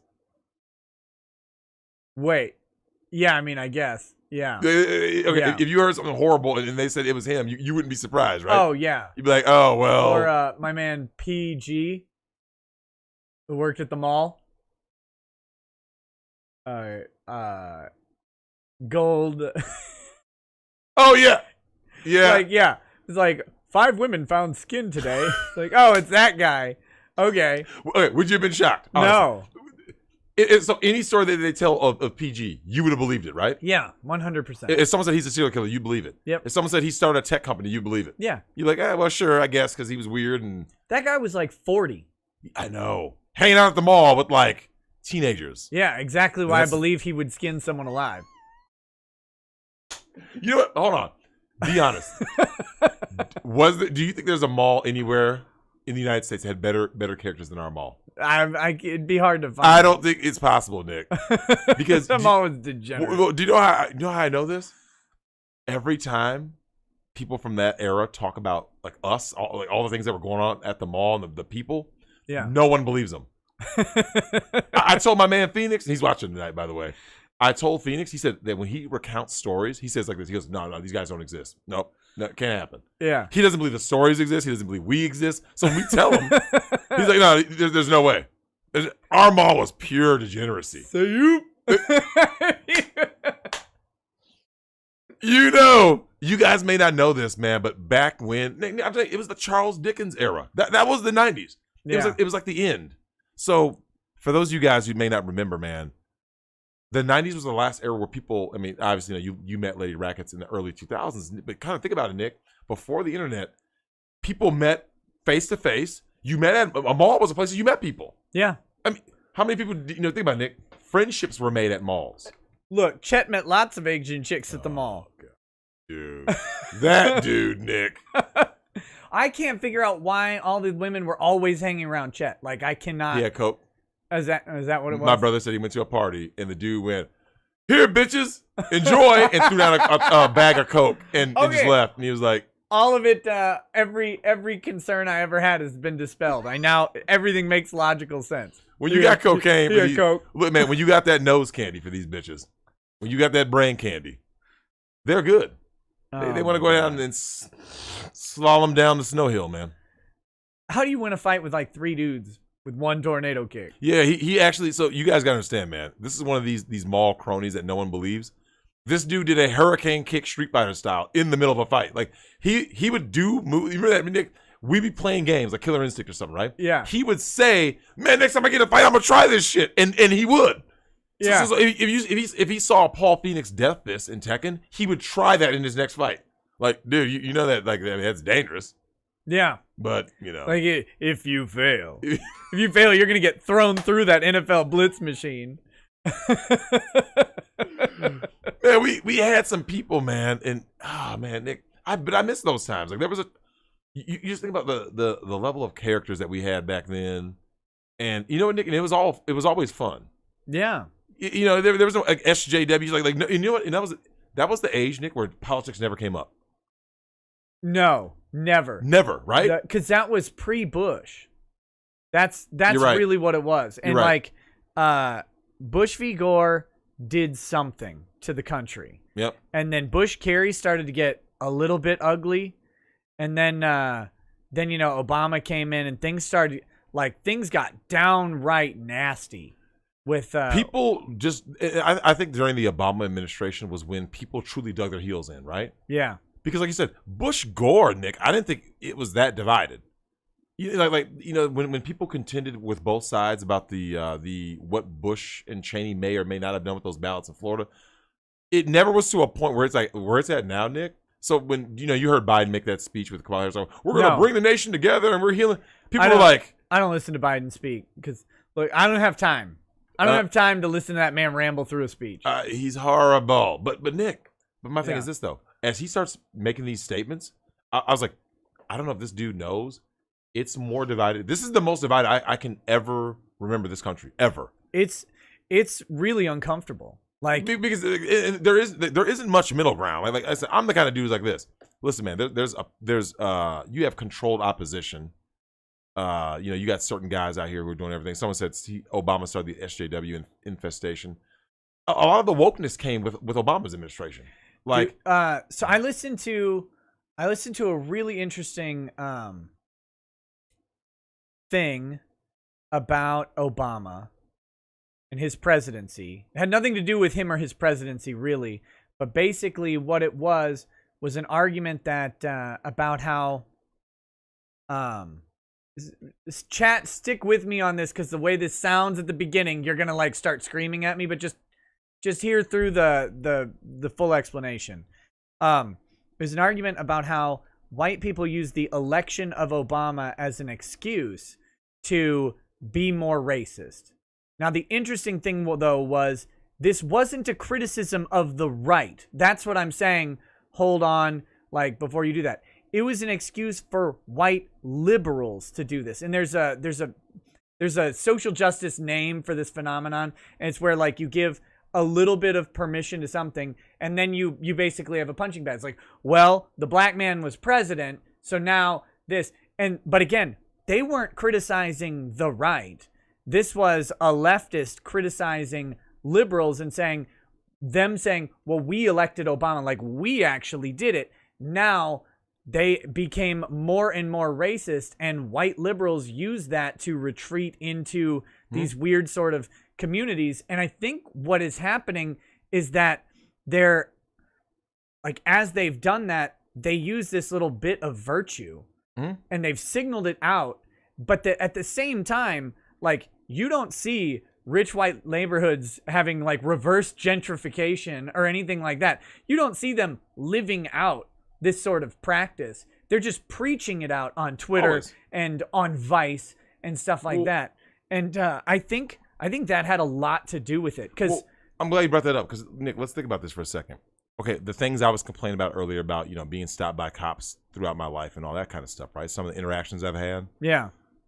Nick, if you were to ask most black men, you are far more likely to wind up in a police altercation in a liberal neighborhood. Oh, yeah. Like what happened with Central Park Karen, right? Remember? Oh, my God, this black man, he's threatening my life. No, he's fucking not. He's trying to kill me. No, he's not. Moral self-licensing. That's Moral what it's called. Yeah. Yeah. But Nick, you remember that, right? Like when you hear these black dudes getting caught up in situations, they're in liberal cities, in liberal neighborhoods. So the same people, you remember Alyssa Milano called the cops, talking about we need the cops, blah, blah. But she was the same defund the police people. Like, so which one is it? Which one is it?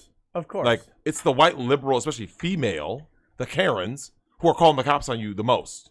But it was, I feel like it was leading up to the election of Obama a little bit, where we saw like the racism, because I feel like in 2007, like race in America was actually in a pretty decent place. Yeah. I mean, there was always, you have in-group preference in general, so things will always have some tensions here and there. Mm-hmm. But like, compare 2007 to 2012. Correct. Like, vastly different. Agreed. And I mean, it got the racial crazy. Politics got like out of control quick, right? And like, they haven't stopped, even though it's a bunch of white people on stage, right? Even every time that there's an issue, and I do believe this. I will say this though, I did see it during the Bush administration. It just wasn't as extreme with the whole like, when something happens, they got to make sure that you know what color the person is, right? Yeah. So you got to make sure, because that was the media doing it. Correct. And the media are the ones who are now like trying to virtue signal the hardest in the opposite direction. It's like, you motherfuckers did this. Like, you built this. Absolutely. You guys did Every this. time that something happened, they always want to make sure that it would say, like, let me give you guys an example. Like, drunken white man hits black mom at Walmart. Right. Why does it matter what the little, you know, the color is? Why does that matter? Right? Like, it should just be like, man hits woman, and there it is. But you know this, Nick. How dare you? Always put that in there. In 2012, like in 2022, that's going to be drunken white hits black zim, they, them. Yep. Or whatever. all the they won't be able to, like, we would not want to assume the gender of the white drunk or the black peoples who were hit. Oh my God. But people keep falling for it, Nick. Yeah. And like I said, left and right. I'm like, look, man, at some point, man, people got to be able to see through the psyop, right? But they don't. It's not, Nathan B., equal rights does not mean equal punches. It just means equal rights and equal lefts. Yeah. Oh, you know, I sent you something. Huh. Yeah, you did. I did. Yeah. I sent you a couple of things to mock. Yeah, we can do that. I mean, we'll get through this together because it is pure comedy. This is how bad it gets. Oh, you must have sent it to me on. It's Facebook. Not on text. Okay. Oh God, should we? I sent you that video last night, groomed by a Discord admin speed run, any percent. You watched that, right? Which video? Where the groomed by a Discord admin, the speed run. You didn't watch. I swore I sent it to you, and I thought you said you watched it. It's like 18 seconds long. Yeah. Yeah. To Catch a Predator. Well, 18.447 seconds. Yeah. Oh my God. That was great. God. Oh, yeah, because when you said speed run, I was thinking of a game. That's why I was like, well, I don't remember that. Yeah. Well, shit. that's how they presented it. Well, of course. Oh God, that was funny. Chris so Brown, accurate. greatest hits. Oh, it was disgusting. It's we should maybe watch that. That was. I know that is classic, man. The people need to see. I'm pulling it up. Here we go. Let me get the audio set up here. We got to take a look at this, guys.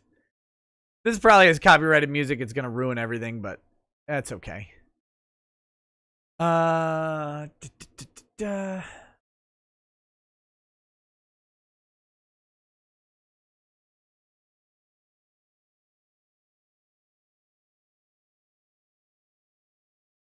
I'd be better at this if I knew I was going to actually do this thing. Okay, so what do we got here? This one, no. This one. Okay, guys, here we go. Do I have the volume on correct? Ugh. God, I just saw something horrible. What was that? She made some movie. This horrendous looking That's black a chick. woman? That's a woman. I thought that was like RuPaul. You thought it was a tranny, right? Yeah. I know. Look, this is why I give shout outs to gals like Anna. I know I can be hard out there, but I always give Anna props because she looks like an actual woman. Yeah. And has the world's sweetest voice I've ever heard. And whatever that thing is, Nick. That was horrid. Dude. And the blonde wig shit needs to stop, right? Like, Nick, what do you think about black women that wear weaves? And these horrible looking blonde wigs and shit. I guess it depends on the weave. It doesn't depend. They all look horrible. Theoretically, if there were a good weave, would it be okay? There's no such thing as a good weave. Theoretically. But there is no theories. Weaves are horrible. Look, it's like the multiverse. Somewhere out there, in the realm of space, infinite possibilities with infinite time. There's an infinite weave. These fucking weaves are just out of control, man. It's like Jesus Christ. That's their superpower. Like that's like when they want to power up. It's like them putting on the Juggernaut suit. You know what I'm saying? The Crimson Bands of Sidorak.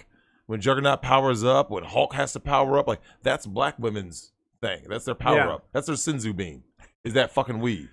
Not all. Like I said, there are women out there I give mad props to.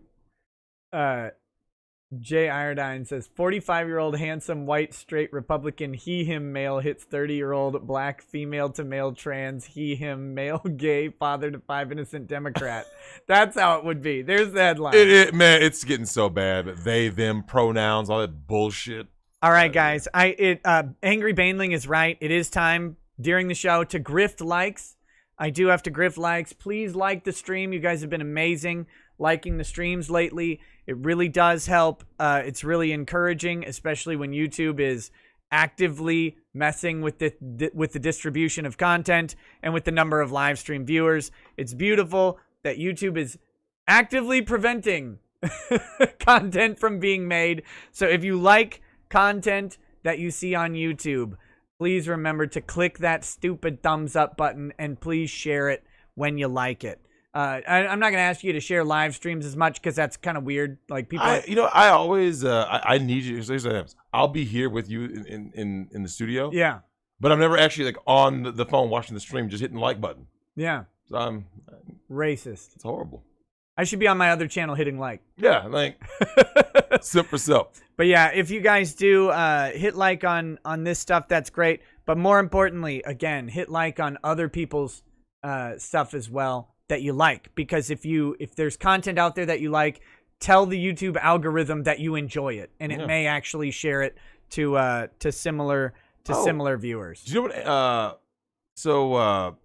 Angry Baneling just told me the 8th day of Thoughtmas is up. Yeah, it's been like editing everything down. So yeah, after the show tonight, if you guys are looking for the 8th day of Thougmas, and episode 3 released today, but it's a doozy, Nick. It's actually a double whammy. Literally, I'm DP in the audience on this 8th day of Thoughtmas. Okay. Like unlubed, just going right in. What if most of your audience is male? They're still getting, I don't know, they're getting spit roasted. Speaking of which, hold that thought. You have something to tell the audience. I was right again. I love hearing I'm right. Nick Ricada has something to tell you guys. So, Lady Rackets and I get on the plane from Tampa back to Minnesota, and we took the 6:03 p.m. flight. There was also a 6 p.m. flight that was not available for purchase because that was the Minnesota Vikings charter plane leaving Tampa and coming to Minnesota. But the 6:03 flight that we were on was where everybody who was not a Minnesota Vikings player was on that plane, including some of their wives. By the way, not bad. We sit down, and these two, I have to say they were inebriated gentlemen came on in their Vikings jerseys, and I will describe them thusly: bottom shelf Brads. Bottom shelf Brads. These guys were they were catch and release, so to speak. Like, you weren't taking these home. And so these two guys come on, and they sit in front of Lady Rackets and I, and they are a mess. They are doing, like, I'm not joking when I say the one guy bro hugged the other guy across, like, the seat, you know, the armrest, 6 times before we took off. Drex just, oh man, this is so fucking awesome. And then a bro hug. And then, like, 2 seconds later, like, come on, man, bring it in for a bro hug. Again, these guys are hugging more than anybody I've ever seen. And then the line comes as they're loudly talking. The plane is listening because they're very loud, right? Of course. Like, here it is. Man, I never thought we'd fuck that many black chicks. And then he's talking to one guy. He's like, I didn't know you'd be so good at it. This is a weird conversation. I didn't know you'd be so good at it, man. You were great. You were great.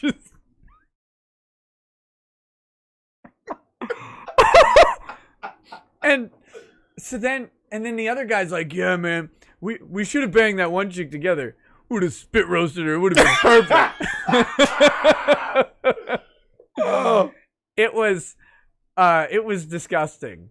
Because all I'm thinking, I'm like, these guys are depressing to see, to look at. They are depressing. So then, you know, they were some of the most obnoxious airline passengers I've ever encountered. They left a huge mess all over the floor. So they didn't get kicked off the flight. But yeah, if you don't wear a mask, you get kicked off, right? No, these guys got all the leeway in the world because the one guy, he passed out. He passed out on the flight, and his mask fell off and fell under his buddy's ass. Like, so he couldn't even find it. And so, lady came by, and she's like, you need to put a mask on. He's like, huh? And for like 10 minutes, I can't even find it. And this thing had been off forever. And so then she came and gave him another one, and he put it on. But they were like throwing candy and stuff. They were embarrassing. They were embarrassing. But they're still able to smash a whole line of black chicks, weren't they? Pulling Tampa Tatiana's left and right. And why were they able to do that, Nick? Tell me. I'm curious. I have no idea. I don't know the meme magic they were able to weave. Could you just, like, look at your skin real quick? Just take a look at it. Just kind of go like that. Are you being racist now? All it takes. Did I tell you the ethnicity of these two bros? What was their ethnicity?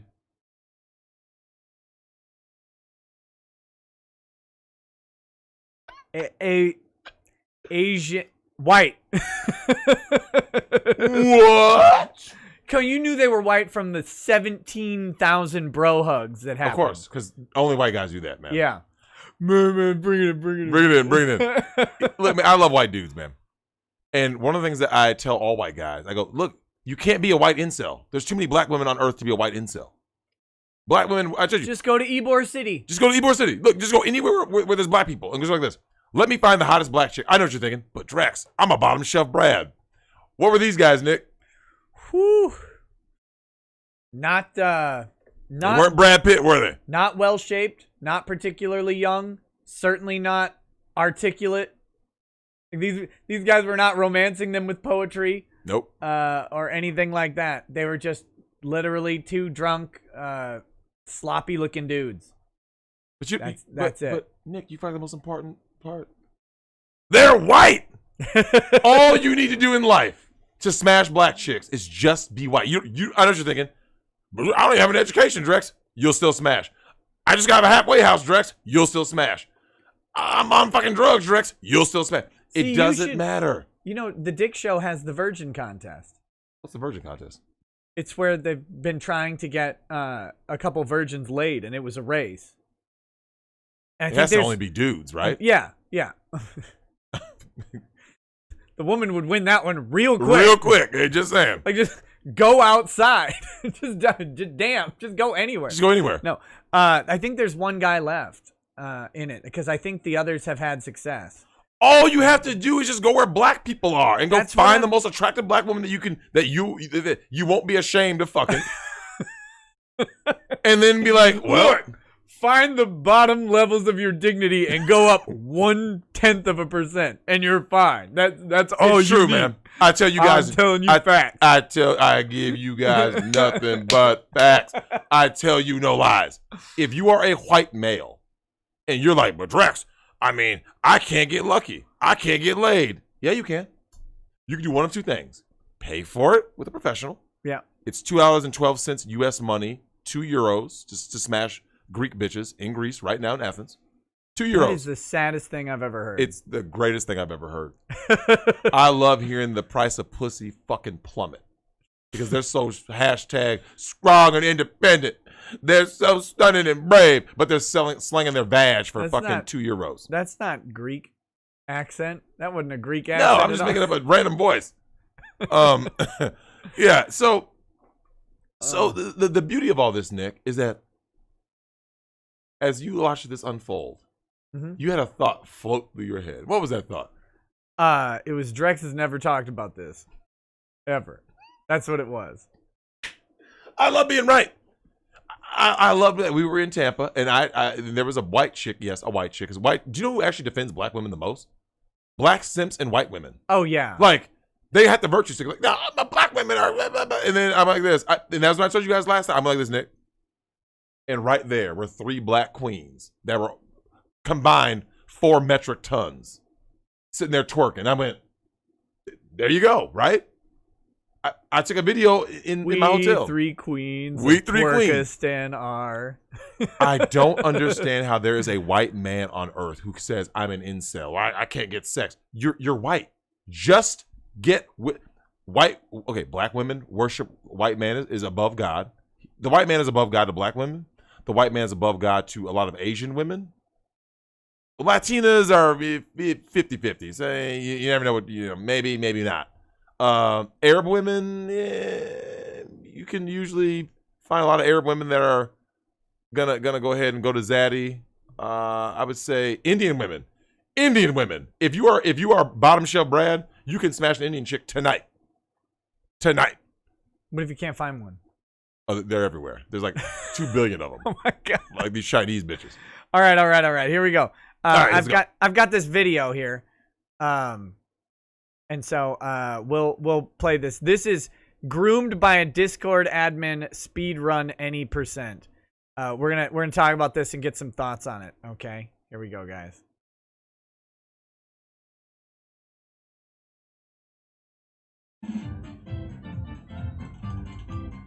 Oh wait! It's goddamn. You're killing me. It's I set the audio settings, but it didn't. It was still muted. I'm fixing it. We'll start over. Don't worry, we didn't miss much. Here we go. Yeah. You guys knew I was gonna boomer that one. All right, here we go. Here it goes. Here we go.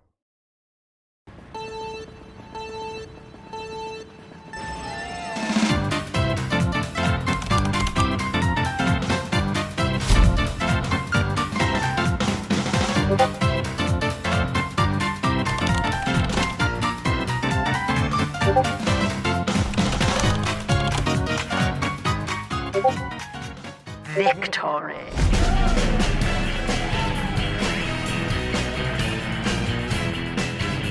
No.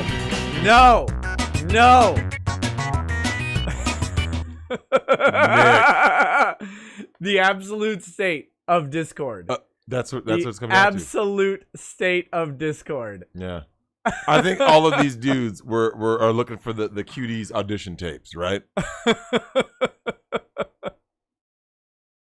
FBI, open up. Clicks on the thing. I'm 14. Immediately. Nick. It wasn't even a full second. It was literally brink on there. What's up? I heard you were 14. I love it because yep, that's me. That's me. Femboy 14 typing. Oh yeah, my man. gosh. Sorry, I saw that the other day and I was dying. It was too funny to not share. Of course. Discord is degeneracy. It is. Absolute disgusting. Oh, come on. Not that one. Not that one. I mean, yeah, that one, but not that. Like Switch. Not like this. Not like these. Not like this. That's great. The People's Ledger, huh? Huh? That's the website you sent me. Oh. Here we go. Let me Oh, we can actually read it because I don't know if you click on it, I might say something. Oh, I'm not clicking on the video. The video's about the nurse collapsing after receiving that COVID vaccine. That's beautiful. Anyway, which was just, again. So we're going to show you a white queen right now. Check out the video on Discord General. No, I don't like going to Discord General. It's a pain to do during live streams. Okay. Let me, there are two chats. So Blaine20 says, England High Court overturned conviction of Twitter user Kate Scottow, who misgendered a trans person, saying users have a right to offend others online. The UK said that. Wait, users... The UK is completely cucked. I don't believe anything they say. They overturned the conviction. She was convicted for misgendering a trans person. She was convicted for like hate speech or whatever. And now they overturned it and said, no, UK users have a right to offend other people online. So it's not a crime, apparently. Morty J says, Nick and Drex, did you see the black civil rights leaders meeting with Biden and them simping saying, we helped you win this election, and Biden basically turning them down? So much for Black Lives Matter. Yeah. No, I haven't watched it yet. Someone sent me the full video of that. Great. It's like an hour and a half, so I was gonna sneak through it and see what's in there. Nick, they literally thought, like, here, white zaddy, yes, massa, we did everything you asked. We killed all them babies. We did all that horrible stuff. Now, can you let us get at the table, massa? Can we get in the house? Can we come inside the house Get tonight? your black asses out. You ain't black. It's cold out in the cottage. It's cold out here. We've been tired of picking all this cotton. And yeah, they actually, Nick. Maybe next time. Nick, they actually believed that they were going to get something. That's why shout out to my brother Sean James making a video about that. And Nick, he's so savage. Sean James used toys to illustrate the point. Like he had Joker as Biden. As Biden. And Nick, savage. I mean, come on, man. Black people are that fucking stupid, man. Bad Vibe says, this story pisses me off. This is the plane story. No mask, yet they kicked a family off a plane because a toddler won't keep their mask on. These airlines can get pegged. To be fair, that I believe that family was kicked off a United flight. United is the worst airline I have ever flown. I hate it. I hate United. I do not like it. They punch doctors or whatever in the face. Okay, so we've got OnlyFans mom brags about spending $10K on herself and none on her kids for Christmas. Here you go. A mother in the UK is calling this year a no-gift COVID Christmas, and it's not due to financial hardship. Carla Bellucci, 38, says if they want Christmas gifts, they'll have to buy them for themselves like I did, Bellucci told The Sun. Bellucci bragged about buying new veneers, Botox, manicures, facials. Stop. And brand new duds ahead of Christmas Day. Her kids, Tanisha. Where's the white mom mixed kids? Where's the name coming? Go ahead and say the next name. And Jaden. Every white woman who has mixed race kids has a son named Jaden. Every single one. In fact, do you know that's a meme? You know, if you Google white mom mixed kids haircut, it pops up. No idea. Oh, you're killing me, man. No idea.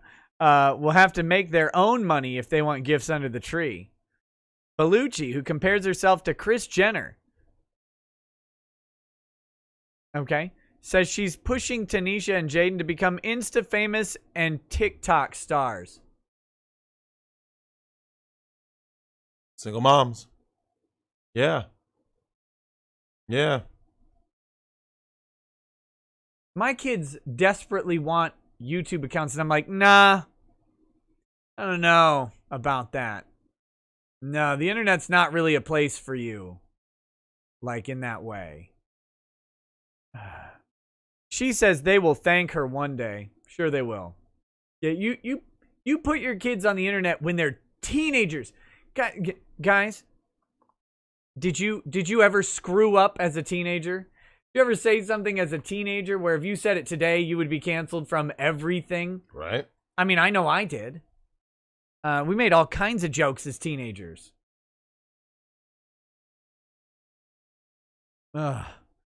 It sounds harsh, but I know they're on their social media feeds doubling their efforts for promotion deals, just like the Kardashians and Kylie Jenner. So I consider myself a supermom for inspiring them. What does this lady's kids need promotion deals for? Like, what do they do? They're just regular kids, man. That's not she's not Kylie Jenner. She just has an OnlyFans. Like a lot of soon-to-be sad ladies. Oh, I sent you something. Because after we get through this article, Nick, there's a screen grab that was sent to me by, I think it was my man KP. This is Mother of the Year, right? I got something for you for Father of the Year. Oh, yeah? Sarcasm dripping, clearly. Let's see. She justified her expenses as a necessity, explaining her income is based on her looks. She makes money selling sexual content on her OnlyFans account. My kids know I love them, and frankly, that's what matters, she said. That and perfect teeth for my Christmas turkey. I deserve my free nose job. I did what I had to get it. If anything, the NHS inspired me to have more plastic surgery, she said. I got my veneers and touch-up Botox and fillers this year. I was furious when lockdown hit and I couldn't fly overseas for surgery. She said she does not care if people question her parenting style. Well, I mean, clearly. What is this? Oh, my goodness. Parents must pay their... That picture had nothing to do with that headline. I don't know what was happening right there. Okay. But to Nick, I think the best transition is what I just sent you because I want you to see the Father of the Year. I just sent to your Facebook. Okay. This dude is scum. Listen, I'm gonna give it to these dudes too. Don't think I'm just gonna go hard on females. I'm gonna give it to these goddamn bitch-made simps. This guy's about to be like, was the Breakfast Club has Donkey of the Day. This guy's the Donkey of the Day, man. Donkey of 2020. All right, here we go. An EMT joined OnlyFans to make ends meet. Then she was shamed by the something. Thomas, the divorced trader, says, my daughter is on OnlyFans, Pornhub, and more, and she is thriving. I'm the proud father of a sex worker. Hey, Nick, I'm going to need you to go line up against that wall. For all of you insecure bigots wondering if I watch her content, of course I do. Would you not support your daughter's work? This has to be a joke, though. She is happy doing what she does. Thus, I am happy for her and her husband.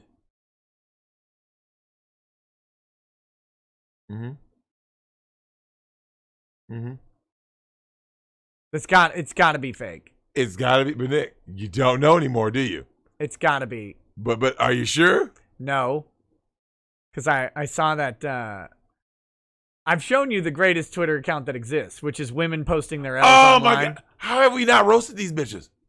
Because I don't want to steal that guy's content. I mean, that's right. Yeah, that's what he does. Okay. But I mean, I've seen those chicks. Where's Negan?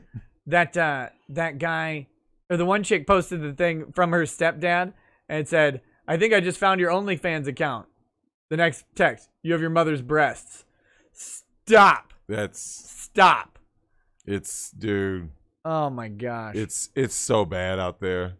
My man put nothing is fake, life is parody. Nick, it's got to that point now where you just go like this. Yeah. What are you gonna say?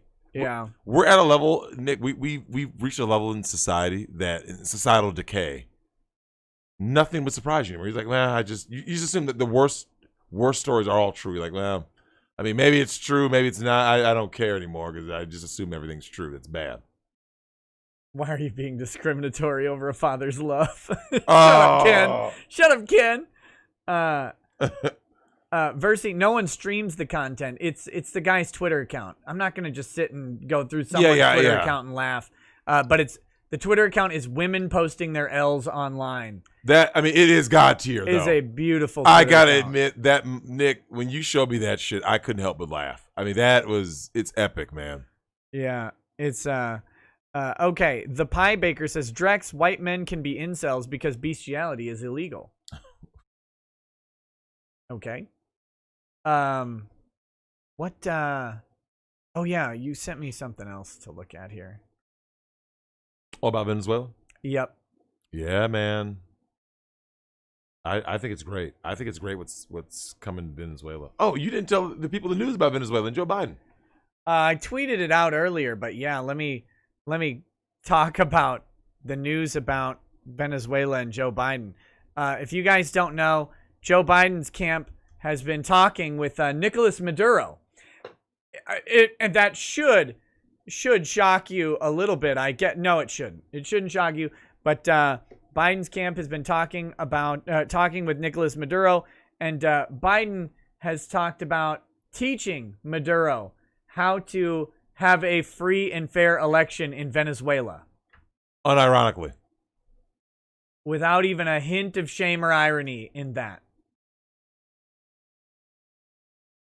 I wonder if he'll recommend Dominion voting systems. Of course. I wonder if maybe that's what he'll do. Of course. Because that makes sense, right? Yeah. This is beautiful. This is where we're at, Nick. Like, seriously, this is where we're at. Just, they don't even hide it. Like, no, you don't. That's the thing. Oh, like we could talk about that too. Amber Heard. Mm-hmm. What's Amber Heard getting paid to do now? She's getting paid, Nick. I'm touched by she's a survivor. If you're touched by Amber Heard, you may need the police. Well, of course, because I still got all my fingers. Yeah. You guys, I'm proud to say that the survivor, Amber Heard, yes, is being paid $33,000 per speech to speak on domestic violence. Yep. As a survivor. No greater domestic violence speaker. The best speaker than Amber Heard ever find is Amber Heard. And she can tell you all that. I mean, okay, video recordings, Nick, of her admitting to doing it and saying, no one's going to believe you, Johnny Depp, because you're a white man. Yep. Cutting off his finger. Pooping the bed. Look, I don't believe that. Because, like I said, it could have just been it could have been Three Musketeers or whatever. I've been around crazy broads. A broad got locked up before a gangbang, Nick, in less than 48 hours prior. I believe anything. Lanny says Amber could take you. Talking to me. I mean, I don't know. She seems like she's got some feistiness to her, so maybe. I'm old, man. What am I going to do? Fight back? Yeah. I mean, I can't fight back. I'm done. Yeah. If Johnny couldn't beat Amber, I don't stand a chance, man. Yeah, Johnny Depp's what, like 112 pounds? Yeah, he is pretty. All that. Yeah, bruh, he's up off the fucking coke. Yeah. Like, seriously. Like, it's not that good. We know you can do Jack Sparrow as an act. You don't have to, like, try and be that. Yeah, poor Johnny, man. But it was a Baby Ruth, not Three Musketeers. Someone, you see that? Next election, Maduro will have 11 million more votes than Obama. All right, here we go. So the article is Venezuela is quietly quitting socialism.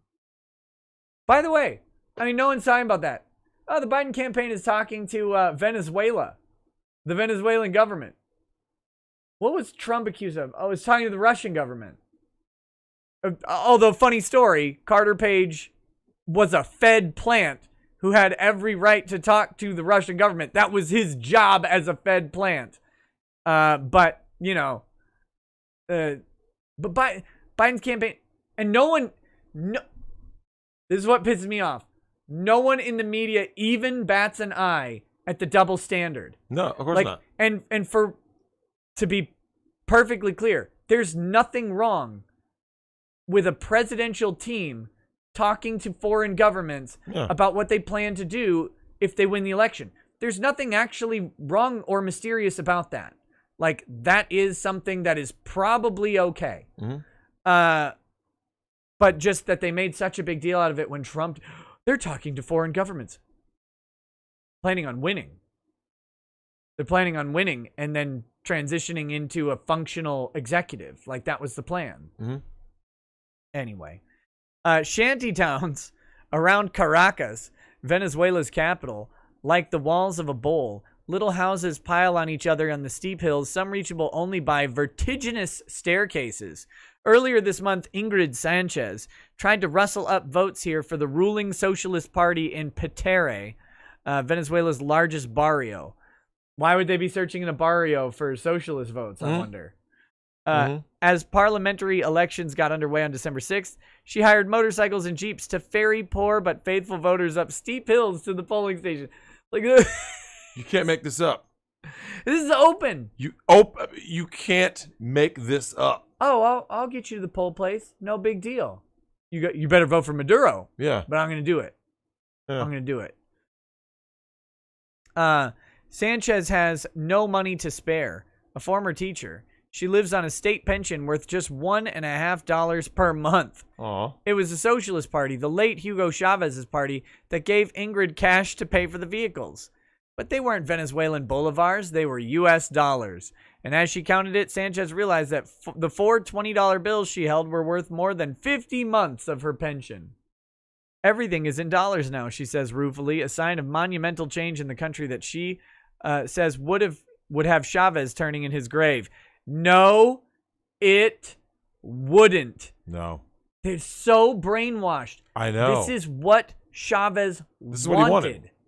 It was always going to be full socialism.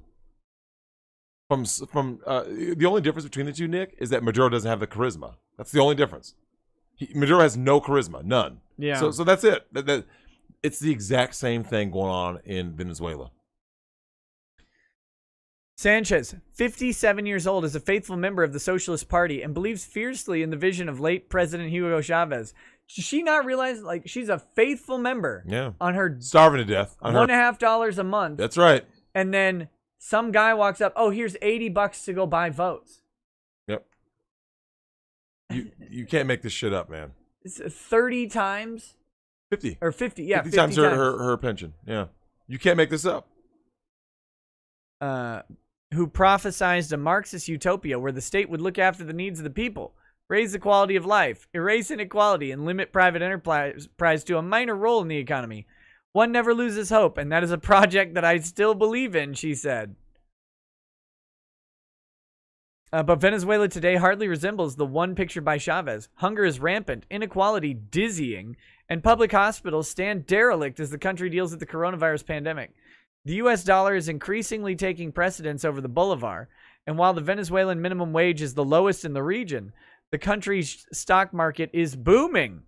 Chavez's successor, current President Nicolas Maduro, recently inaugurated an ultra-luxury hotel where the rooms are equivalent of $300 per night. Let me say two things. The disparity is ridiculous. They talk about income inequality and capitalism. I hate that. You know why income inequality is even commentable in capitalism? Because the poor still have purchasing power to make inequality exist. Correct. Under socialist regimes, you can't even measure the inequality. Nope. It's an infinite number. But second, an ultra luxury hotel, $300 a night. That's a steal. That's a moderately priced hotel in a major city in the U.S. Yep. All of which raises a question that Sanchez has clearly been wrestling with. Is socialism still alive in Venezuela? I don't know. We are doing things upside down. She says, no, you're not. No, you're not. You are. She's living in the perfect reflection of socialism. They're so brainwashed they don't even know. I know. This is the black community. This is what will become all communities right here. Remember that woman said, Nick? Feminism, socialism, and communism are all the exact same thing. The ultimate goal of all of these is communist rule. Authoritarian, totalitarian rule. All of them. It has to. It requires a strong authoritarian government to enforce the forfeiture of income. Mm-hmm. But you know who you don't want to forfeit income? The people who make the things that you need them to make. Yep. The ruling class. The ruling class. It's the same, dude. And these people, where is it? Oh, here she is. I got it right here. Jordan Thorpe says, run, real socialism has never been tried.exe. Of course. Of course. Oh my gosh. This is her name, Nick. Katherine McKenna. You've heard that name, haven't you? Yeah, I've heard of her. The lawyer, right? Yeah. Judge. Whatever her name is. I've heard of her. I don't know. Straight from her. That's the quote. And for those of you who can't read it, I'll read it to you. It says, feminism, socialism, and communism are one in the same. Of course. And socialist/communist government is the goal of feminism. And there's her face. That's the quote right there. That's the woman. Yeah. So when people, so Nick, because there's always the one jackass, right? Like, well, socialism isn't the same as communism. They're the same. They have the same goal. The same end goal. It's exactly the same. So here's what's crazy though, Nick. You always have these simps that talk about, I have to deal with the worst of the worst people that sit here and preach socialism, but they never go to places that have full socialism, right? Have you ever had someone try to tell you how great socialism is, but they never live in a place that's full socialist, right? It's like, why don't you go to Venezuela? They won't go, right? Yeah. So you like all these perks in America. Like I was telling you about the story about Stokely Carmichael, right? That my mom always mocks him. Always has, always will. Right. Because here was Stokely Carmichael talking about, Mom, I'm going back to the motherland, blah, blah, blah, blah, blah, blah. And he did. And, and my mom always used the same old punchline. So he went over there. And I'll be damned if he didn't carry his black ass back to America. Exactly. And Nick knows my mom's high-pitched voice. Oh, yeah. Hilarious. So there he was talking about some, I can't stand white people. I can't stand America. I can't stand capitalism. I blah, blah, blah, blah, blah. So when he went to Africa and saw how they were living, Nick, he was like, this shit sucks. Well, I got to do something. Oh, that's right. I'm going to carry my black ass back to America where it's nice in Western society. Come on, man. Fuck these people. I have no chill on them, man. I don't care. Black, white, whatever. It's, someone mentioned, there's an article out there called The Sexism of Prenups. How Men Steal Women's Money by Jessica Valenti. And the same Jessica Valenti who... Yeah, the same one. Yep. But I can't find the article. I've only seen the headline. So if someone has it and DMs it to me and tells me where they DM'd it to me, we might pull it up. Oh, by the way, Nick, for everyone in the chat, fuck Jessica Valenti. Oh, we need to get rid of the male gaze and blah, blah, blah, and catcalling. She actually, for those of you guys who don't know who this woman is, she's another feminist who talks about how the male gaze, the same old bullshit, right? Yeah. And then what happened, Nick? When the laws changed in France, what did she write? What was her next article? I miss the male gaze. I miss male. Oh, of course. Of course. Fuck this bitch, man. Let's see here. Let's continue. Here's more. This is how you do mural hunting. We got Nicolas Maduro strangling a child with Saint Hugo Chavez behind him. Is that what's going on? Yeah, I think that's what that is. When Chavez rose to power in 1998, Venezuelan's wealth was abundant, with some analysts estimating that the country earned almost $1 trillion from oil revenues between 1999 and 2014, more than 8 times today's equivalent to the Marshall Plan. With that kind of money, it was easy to imagine the state as the ultimate father figure. Chavez invested most revenues in programs aimed at increasing living standards and reducing inequality. Mm-hmm. State television would broadcast hours of footage of citizens receiving state-funded housing, food, and subsidies for agricultural cooperatives. You know what we're going to find out from this article, right? It's the U.S.'s fault. That's where this is going. Yeah, I know. Here it comes. He sent Cuban medical personnel to the barrios to set up clinics for the poor and launch literacy and education campaigns. In December 2007, he even sent truckloads of heating fuel to low-income Americans in New York and Boston. only 15 months after calling then-President George W. Bush the devil at the United Nations. Throughout his 14-year presidency, Chavez swung between different economic tendencies, though always working to strengthen the state's command of the economy through price controls, currency exchange regulations, and public spending. He threatened to take over most private companies in Venezuela, but never abolished private property. He attacked capitalism, but never quit commercial relations with the United States. Listen to this. This is a glowing review of Hugo fucking Chavez. Isn't it beautiful? Yeah. Chavez dreamed of ending the dominance of the U.S. dollar, an emblem of the world's biggest proponent of capitalism, and creating an alternative currency with which to buy and sell crude oil. The world is victim of the dollar's empire. The United States have bought half the world with useless banknotes, but the empire of the dollar has reached an end, he said in 2009. 10 years later. It's the Venezuelan Bolivar and the Bolivarian Revolution that appear to be reaching an end instead. Even his former protege, Maduro, acknowledges that things have changed. Asked by CNN earlier this month whether he thought Venezuela was still a socialist country, Maduro said he thought the values of socialism might be fading, referring to new displays of wealth in the upmarket streets of Caracas. At times we moved forwards, other times we pulled back. Perhaps today we retreat for what concerns our socialist values. I recognize that, he said at a press conference. When oil prices began to fall in 2013, Maduro, who abruptly became president the year after Chavez suddenly died of cancer with no transition plan in place. No comment. Wonder what happened there. All right. Hey, Nick, do you notice before you get to the Hello, next Vladimir Lenin. You look okay in hospital. You'll do fine. Stalin was savage. Savage. I like that. Nick, look at my man here in this wheelchair. Looks pretty skinny, huh? He's doing fine. I don't think that's cancer, man. That's the Maduro diet. For those of you guys who don't know, just Google Maduro diet and see what pops up. Found himself waging a losing battle against market forces, decreeing price controls on the rising prices of basic consumer goods, only to find the products in question disappearing overnight, available only on the black market at a price 10 times its official value. As foreign reserves dwindled, he printed stacks of new money, devaluing the bolivar to the point of scrap paper, and therefore the salaries of most Venezuelan workers. In more recent years... Oh, Drexel, look at this! Look at the caption of this picture. A soldier helps a man on a wheelchair as he votes at a polling station in Caracas. Unbelievable. Could you imagine if Trump had soldiers helping people vote? He forced them to vote for him. Yeah, we already know. Intimidating everybody. Yeah, we already know. Oh, my God. Comrade, you'll vote. He said, it was at Jordan Thorpe. He had him eating zoo animals, bro. Yeah, Venezuela's clean, Nick. Yeah. How many rats are in Venezuela right now? None. No dogs. No cats. Nope. It's clean. Hey, if you guys want to go to a clean place, go to Venezuela. Because there's no rodents, no nothing. They've all been killed and eaten. In more recent years, even the state's hold on the country's financial system has been badly shaken, with the U.S. dollar growing commonplace in day-to-day transactions. Because that's what you do in hyperinflation.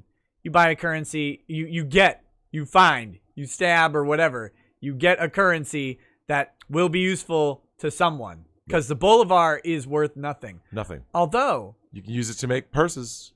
I think I heard a pro tip, if I'm not mistaken. I think I heard that if you use a VPN... you can buy Steam games in bolivars. Oh. Oh, really? So your $60 AAA titles, $4. Yep. That's beautiful. Oh my! What do you do about the regional code, right? What do you do about that? Only if it's region locked. Not all games are. Okay. I like it. I can dig it. You can only play in that region, though. Someone's saying, "Yeah, yeah." Steam shut it down. Oh, okay. Yep. Someone says the Argentinian currency. I saw something online about it. I have no idea. That's beautiful, though. Whoever was winning for that period of time, Nick, they really won. I got this game for $4. That's just playing the market. What's wrong with that? Yep. That's what banks do. Absolutely. They buy and sell currencies on highs and lows. They hold reserves because they can, and then they just sell They sell when it's up. And that's why they never have money. If everyone went to the bank right now, Nick, everyone went to whatever their bank is and said, not even close. Give me my money. What happens? I worked at downtown St. Paul Wells Fargo, right? One of the larger branches in the Twin Cities. You would be lucky to find more than $20,000 cash in total in the bank at any given time. Yep. If you wanted more than that, you had to call ahead. You had to make an appointment because they had to order it from the Fed. Yep. I used to do transactions for ATF. That's why I don't have dogs. No, the ATF field agent would come down with sting money. So he'd have a check drawn off the ATF. They would withdraw like $4,000 or $5,000, and they go do a drug buy or whatever, and then they'd bust them.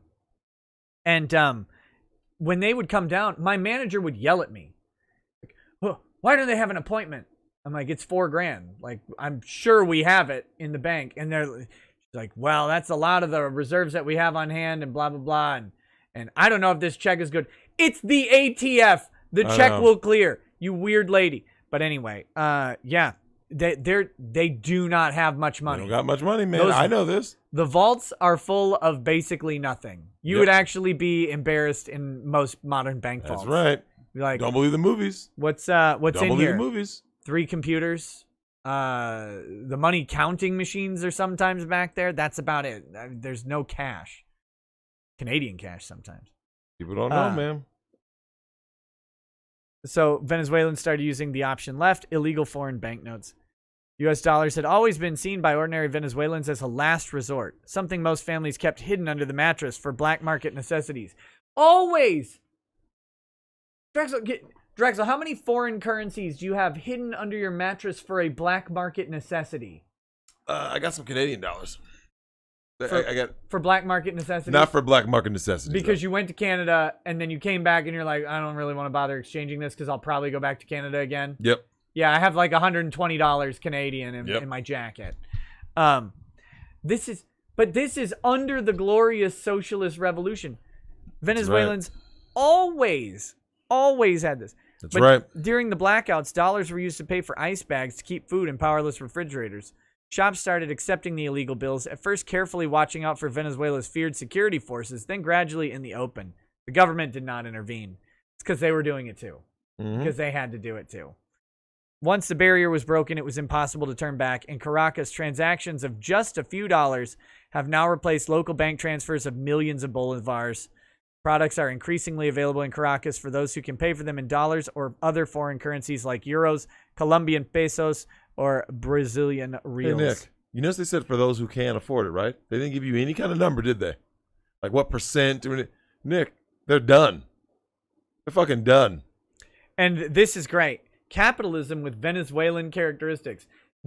What's funny is this article is probably about to blame this situation on capitalism rather than realize that capitalism is filling the void that socialism has left because capitalism is a neutral system that literally only exists to function in this way. Because it's not like, our capitalism's bad. No, capitalism doesn't have a motive or a moral. It's literally just, I will buy the product at the lowest price that someone will sell it to me, period. Whatever that is. Smart business move. Law macaw. Yeah, they did it wrong. That's what you always hear, right, Nick? Better than real socialism. Yeah. It's the same thing every time. It's designed to fail. Bad Vibe says, put that dude on the wall, fire at will. I think that was the dad. Yeah. He's talking about. Yeah. He also says, economic fact, there's less than $6,000 US for every individual in the US of printed money. Yeah. Mm-hmm. Versi says, thanks for telling me about that Twitter account. I had to mute the stream to enjoy a few laughs. Hope you and Drexel are well. If I don't see you all, I hope you have a Merry Christmas. Thanks, buddy.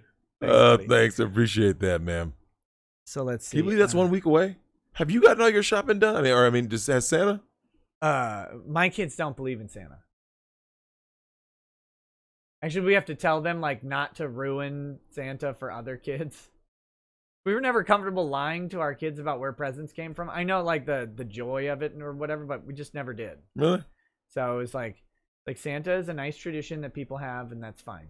They're able to enjoy it. That's how we've always treated it. Those are bad parents. Yeah, I know. My daughter believed. That's believed. Past tense. Oh, what She's is? not that old, man. You didn't keep the charade up very long.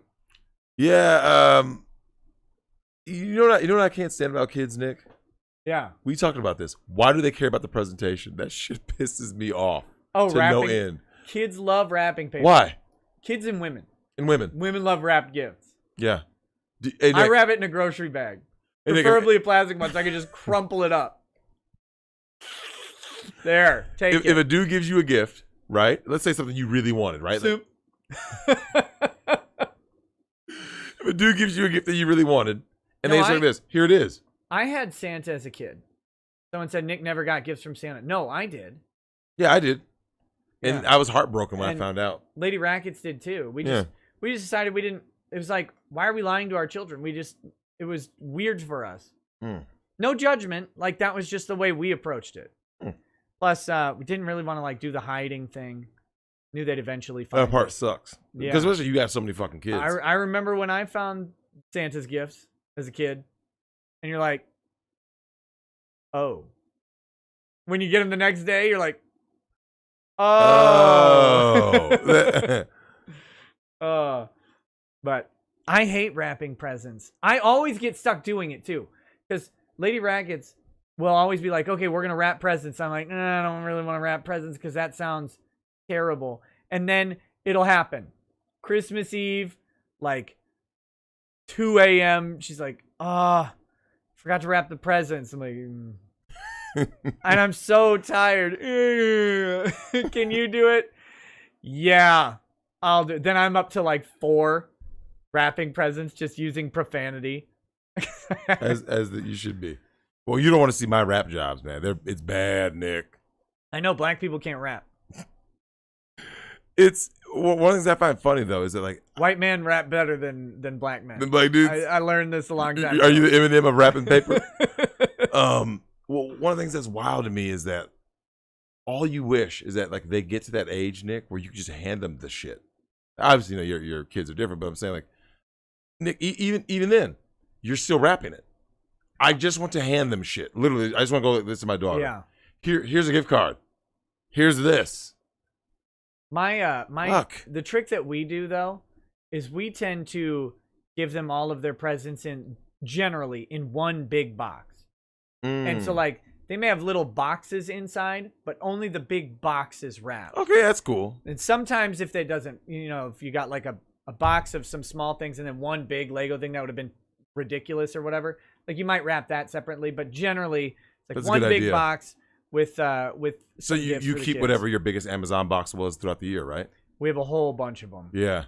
Keep the biggest box, and then I just, dude, like I haven't even done shit, man. The only thing I got from my daughter right now is I've got her a 4K Fire Stick, right? Mm-hmm. And it's just like, Nick, let me ask you something. Have you ever gotten to that point where, IamPinHead says if black dudes were good at rapping, there wouldn't be so many single moms. Oh shit! Come on. Oh man, that's classic. Come on. I just think that Nick, when you get to this point where you're at with Christmas, it's like, what do you get kids that already have every fucking thing? Yeah, that's the thing, because we get our kids stuff throughout the year so throughout much. the year, right? When I get to Christmas, I'm like, I remember when I was a kid, I don't feel like I got a ton of things throughout the year. I know we didn't. And then at Christmas, it's like, okay, you get your big gift. Mm-hmm. Like it was the Nintendo or the Super Nintendo or the Xbox or whatever. Yeah, you got like, the big present and like or a bike. Yeah, a couple of little ones, and that was it. It was like, okay, well, yeah. And when you have to be a teenager, like, oh, here's clothes. You're, okay, I got clothes, and then like maybe you got a couple items, and that was it. Oh, you know what we started doing? And I'm now implementing this policy again for this year immediately. This is what I was already planning to do. We started doing things together as a family that was like a big thing. Like last year, we went to the Water Park of America, mm-hmm. Great Wolf Lodge or whatever, and we went there for like 4 days.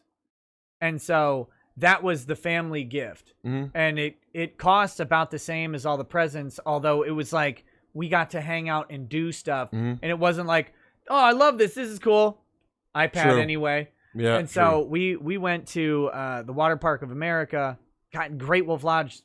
Keep going to the old name. And we got a big room, and I think we got 2 rooms and invited their grandparents. And so but yeah, so we did that, and that was great. I think we're probably going to do something like that again. Although COVID is making it. What real are you difficult. doing though? I mean, I'll tell you what I would love to do. I would love to take my daughter to Dallas for the video game museum.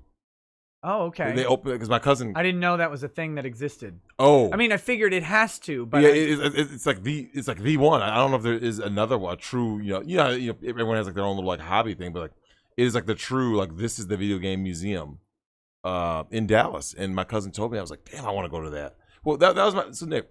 That was kind of like my original plan. I wanted to get to Dallas, and I wanted to meet up with Ty, in the midway point. Yeah. Okay, an hour out of Dallas. Send her to the hotel, an hour out of Dallas, and then I want to go check shit out. Yeah. And then of course, there's Dallas is a weird area, man. I tell you, if you ever get down there though, to Waco, which is just south of Fort Worth. Yep. You got to go to Collins Street Bakery. Get yourself some cookies. They're the best store-bought cookies you can find. Really? They're the sugar cookies. They taste like sugar cookie dough, but they're cooked. So they have the texture. They're chewy as hell. There's none of this. Nonsense. Yeah. That's why I only eat Potbelly sugar cookies because I don't do sugar cookies. These are way better than Potbelly sugar cookies. They are great though. You've had Potbelly. I love Potbelly sugar cookies. I think they're great. But these are like small, because those are big and like thick. These are normal size cookies. They taste like sugar cookie dough, but they have the texture of a cooked cookie, but a soft one. Yeah. They're pecan sandies. Woo! Getting the vapors. They're delicious. I strongly recommend. If you ever get down to Waco, it's right off of 35. Yep. You can see it. It's the one that looks like a plantation house. So approach with caution, just in case. Don't you work here? No. Oh shit. They're really good. Bad Vibe says Drex, a well-dressed woman to you is like a great wrapped present for kids. I like well-dressed women, Nick. What else do you want to do down in Texas? In the Dallas area? I want to meet Ty. Yeah. I want to eat. You got to go to a Buc-ees. Buc-ees? Buc-ees is the greatest gas station on the planet. It's about the size of a Walmart. They have them all over Texas now. They're actually building them in Florida. I'm stoked. They're on my drive from Minnesota to my parents' place in Florida. They're building Buc-ees. They're coming 2021. Buc-ees puts up a big ass billboard that says Buc-ees is coming October 2021. 400 miles. It's like, what? They put these signs up all over. So you're driving through Texas and you'll see a sign. You can hold it. 238 miles to Buc-ees. You can hold it. They have the cleanest bathrooms of any gas station on the planet. So what's the point of having this much real estate, right? Why have it so big? It didn't used to be. The first Buc-ees was a tiny place. They just had fucking spotless bathrooms. Like, you go into a Buc-ees, every bathroom has always just been cleaned. Always. And so you go in there and it's just like, it doesn't smell like trucker ass in there. Yeah. It's clean. You sit down on the toilet and you're like, you can relax a minute. Right? It's great. That's how it started. And then people started going, so they blew up. And so now when you go into a Buc-ees, they have like a clothing store. They have like a souvenir area. And this isn't all of them. They sell grills. They have a whole meat counter of jerky, of different jerkies. Turkey jerky, alligator, whatever. They've got a bakery. They've got a barbecue stand, so you can buy barbecue chicken sandwiches and stuff like that. And they're good. They're Holy shit, that's big. They're huge. And they're always full. They're always full. If you The mascot is a fucking squirrel? Yeah. And you can buy beaver nuggets. Or a beaver, I would say. Yeah, beaver. Drex, you see how many stalls there are of gas stations? The gas stalls, right? On the pictures. Yeah, goddamn. They're always full. All of them. That Buc-ee's is a money printer. How did this happen? Like who decided It's simple. They made a good place to stop while you're driving. That's all they did. They just made a good place to stop while you're driving. And they know that at some point during people's drive across, especially Texas, is huge. And so, yeah, that became a new thing, right? Well, actually, I don't think truckers aren't even allowed there. That's the funny thing, because you can't fit a semi-truck at a Buc-ee's. So it's all cars. Oh. It's crazy. Truckers are actually jealous. So is there a spot for them to, like, I'm not saying to fill up, but like just to... Not even, you can't even pull your truck in. They hate it. Really? Yeah. Wow. They're amazing. Buc-ee's is great. Buc-ee's is great. Wow, unbelievable. Yeah. I don't know how I missed this place. Like, they're all over Texas. They're building more like every year. It's crazy. So Buc-ee's is terrific. You got to go to a Buc-ee's while you're down there. Get yourself some kolaches. So this one says a new 50,000 square foot Buc-ee's to open Monday in Katy, Texas. Damn. The wife. Okay, Morty J says, the wife literally said to her husband, "These bathrooms are disgusting. I wish we had a clean bathroom gas station," and they built them from there. Oh, wow. Yeah. But you're right. They are always like, just like, ugh. Yeah. I gotta, I'm looking at this little mascot here. This Some do have truck stops apparently, and I gotta go ahead and get one of these little Buc-ee guys. Unreal. My kids love Buc-ee's. Lady Rackets loves Buc-ee's. I hate Buc-ee's now because I go in there. I leave like $200 broker. Come on, like why are we buying all these shirts? Like, oh, it's Buc-ee's. Well, it's a good point. It's a good point. But yeah, it's great. So what food options? They got like food places in there to eat? They have barbecue in Buc-ee's. Yeah, like fresh, hot barbecue sandwiches and stuff like that. And they're good. You make me hot. I know. Oh, they also have a bakery too. So you can get these big ass cinnamon rolls. You can get kolaches in Buc-ee's. Have you had a kolache? You make me hotter. You know what a kolache is? The hell's that? Pig in a blanket. Oh, I don't know if that's really my thing. I just need chicken. I'm sorry, you want to fucking fight?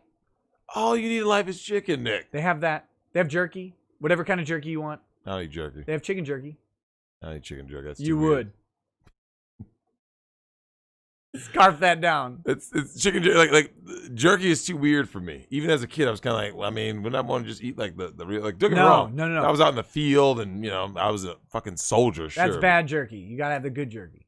The good jerky is a little chewier, but not like that manufactured, like not that bag of like Oberto's or whatever that shitty jerky is. Yeah. Nothing like that. No, like fresh jerky. It's good. It's good. You got to go to Buc-ee's. And kolaches are better than chicken. Chicken is God's gift to life, existence itself. Chicken is God's gift to Atlanta. Man. Yeah, dude, the best thing at Buc-ee's is a brisket barbecue sandwich. Drexel doesn't eat beef, but that brisket barbecue sandwich is real good. Oh, man. My dad will smash. I was shocked. Wait a minute. I got to ask my dad.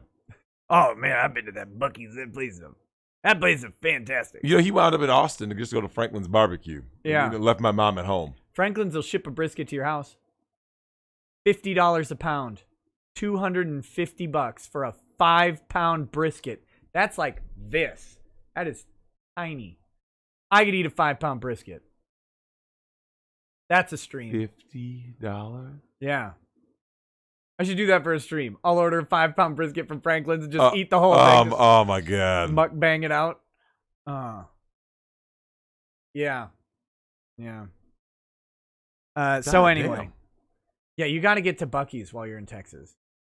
In the Dallas area. There's a couple of them. I remember how I missed it though. Sometimes it's like, because if you're like in a city, okay, then that's you're not going to be going through. Okay. I was gonna say I was in Dallas not that long because remember before things went to shit, Yeah. One of my favorite places to go was to do a day trip to Dallas for the Texas State Fair. Yeah. And visit my man Big Tex. I mean, they got my pockets though, Nick. The Texas State Fair is no joke. You come out there. I mean, you got 5 kids. I got 1. I'm like, I mean, we need to wrap this up because I put my kids on the Ethiopian diet at state fairs. You give them that Maduro diet. We're hungry. Here's 1 Smartie. Yep. Man, make it last. Put half of it in your pocket. I remember the look on my face as I lost more money at the Texas State Fair. I'm like, so my daughter she's excited. So she tried her first candy apple there, right? Yeah. And like, you gotta buy the tickets or whatever for everything rather than give them money. Mm-hmm. As I'm holding these things, I'm thinking like, yeah, man, I got a lot. I'm good, Nick. Yeah. I mean, it was just going. I'm like, holy shit. Next thing you know, after she had ridden all the ride, those state fair rides, you could pay for 2 Disney trips with one trip. And when I say Disney trips, the whole thing, hotel, plane, beverage, food, rental car, Nick, the Easy Pass with Minnie Mouse. Oh boy, Minnie can get it.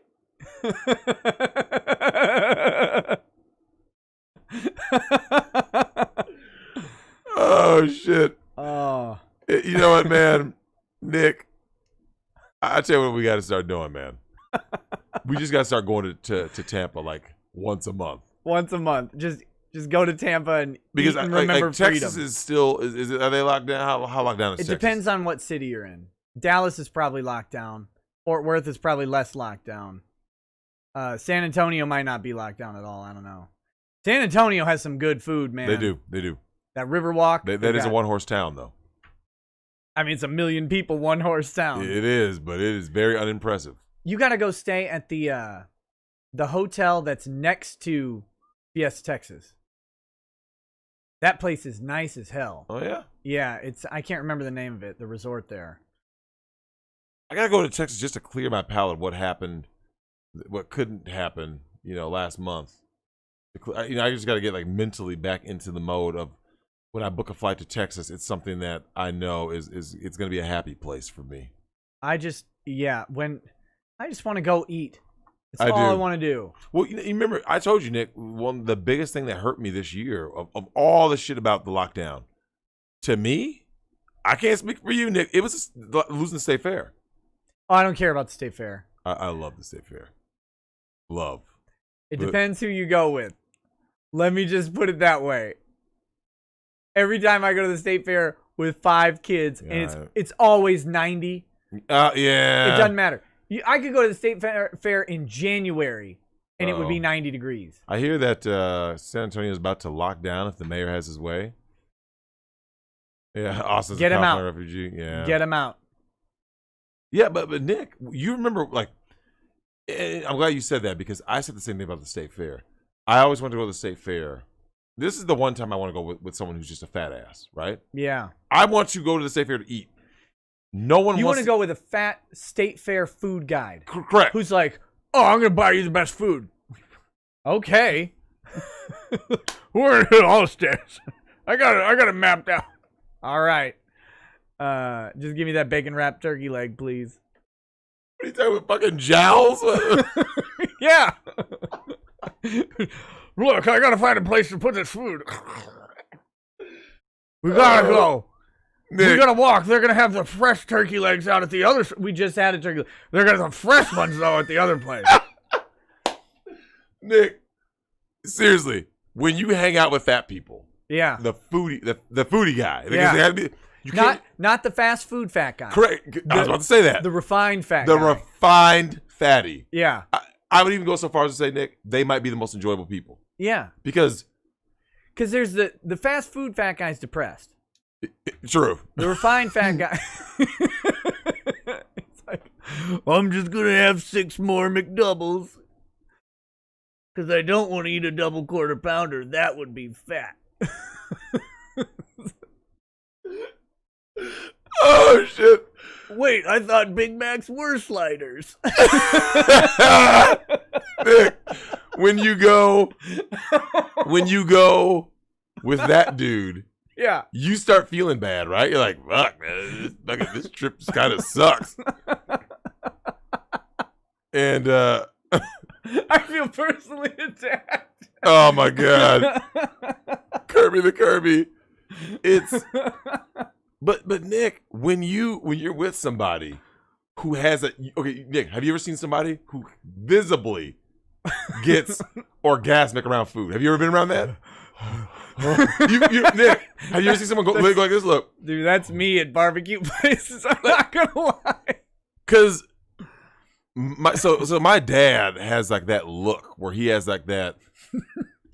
I've seen your dad. It's so bad. When he was pulling those chicken wings off the grill, he's like, "This is my special recipe chicken wings. This is my recipe right here. I've been making these for 45 I'm years. gonna get you guys this chicken right here. You go ahead and have one of them. They were good though. Have one of these wings. They were good. You can't get that out there with all them damn old white folks out there in the rural areas. I had this Weber grill for 20 years. Yeah, I remember when you bought it. Yeah, you do.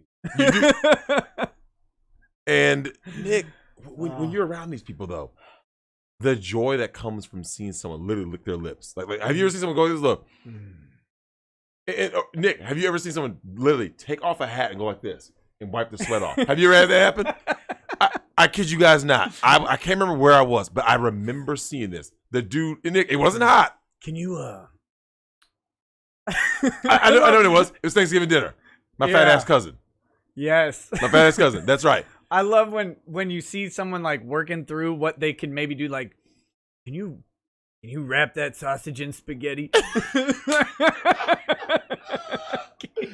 you just put that sausage in the spaghetti and twirl it around, wrap it up on a stick? I mean, you can, but I want mine like that.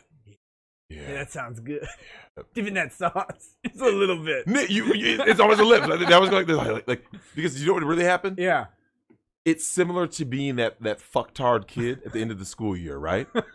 And when you're that kid, you had already checked out, right? Yeah. So you're already on vacation before you physically were on vacation. That's what the fat person's going through, right? So when they're saying this, they've already eaten it. They've eaten it. They've already eaten it. They've pre-tasted it. This is gonna be. And that's why, like, when you see, like, when it's like when you take a thought around certain places and they, oh God, yeah. When you take a fat dude around food, Nick, yeah, I'm telling you, when you see them wipe the sweat, I'm like, but it's not hot. Oh shit. And everyone, Nick, you give this look. It's 40 degrees out. Right, it's not hot though. Like, no, here's how bad my state fair experience is though.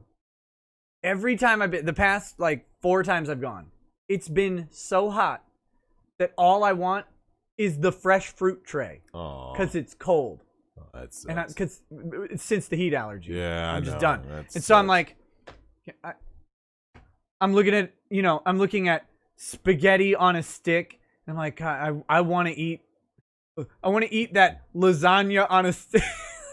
How do you get lasagna to stay on? Doesn't Matt fry it? That's how. Do you know what? Here's the thing. Our state fair has always been, that's our staple, right? Is that somehow everything is on a stick. Yeah. But Nick, our state, like, I've been to these other state fairs. There's just something special about ours. And it's not me, remember, I have no allegiance to Minnesota. There's just something about it. They put a lot of weight onto it. Like when you see the crowd, you'll know what I mean. No, but they just, it's important. It's part of the cultural identity. And I think so. I think that's what it is. Yeah, therefore, like, when you go there, there's so much. It's a real event. It's a real event. Because I've been to other people's state fairs, Nick, and it's like, they're like, well, it's just the fair, right?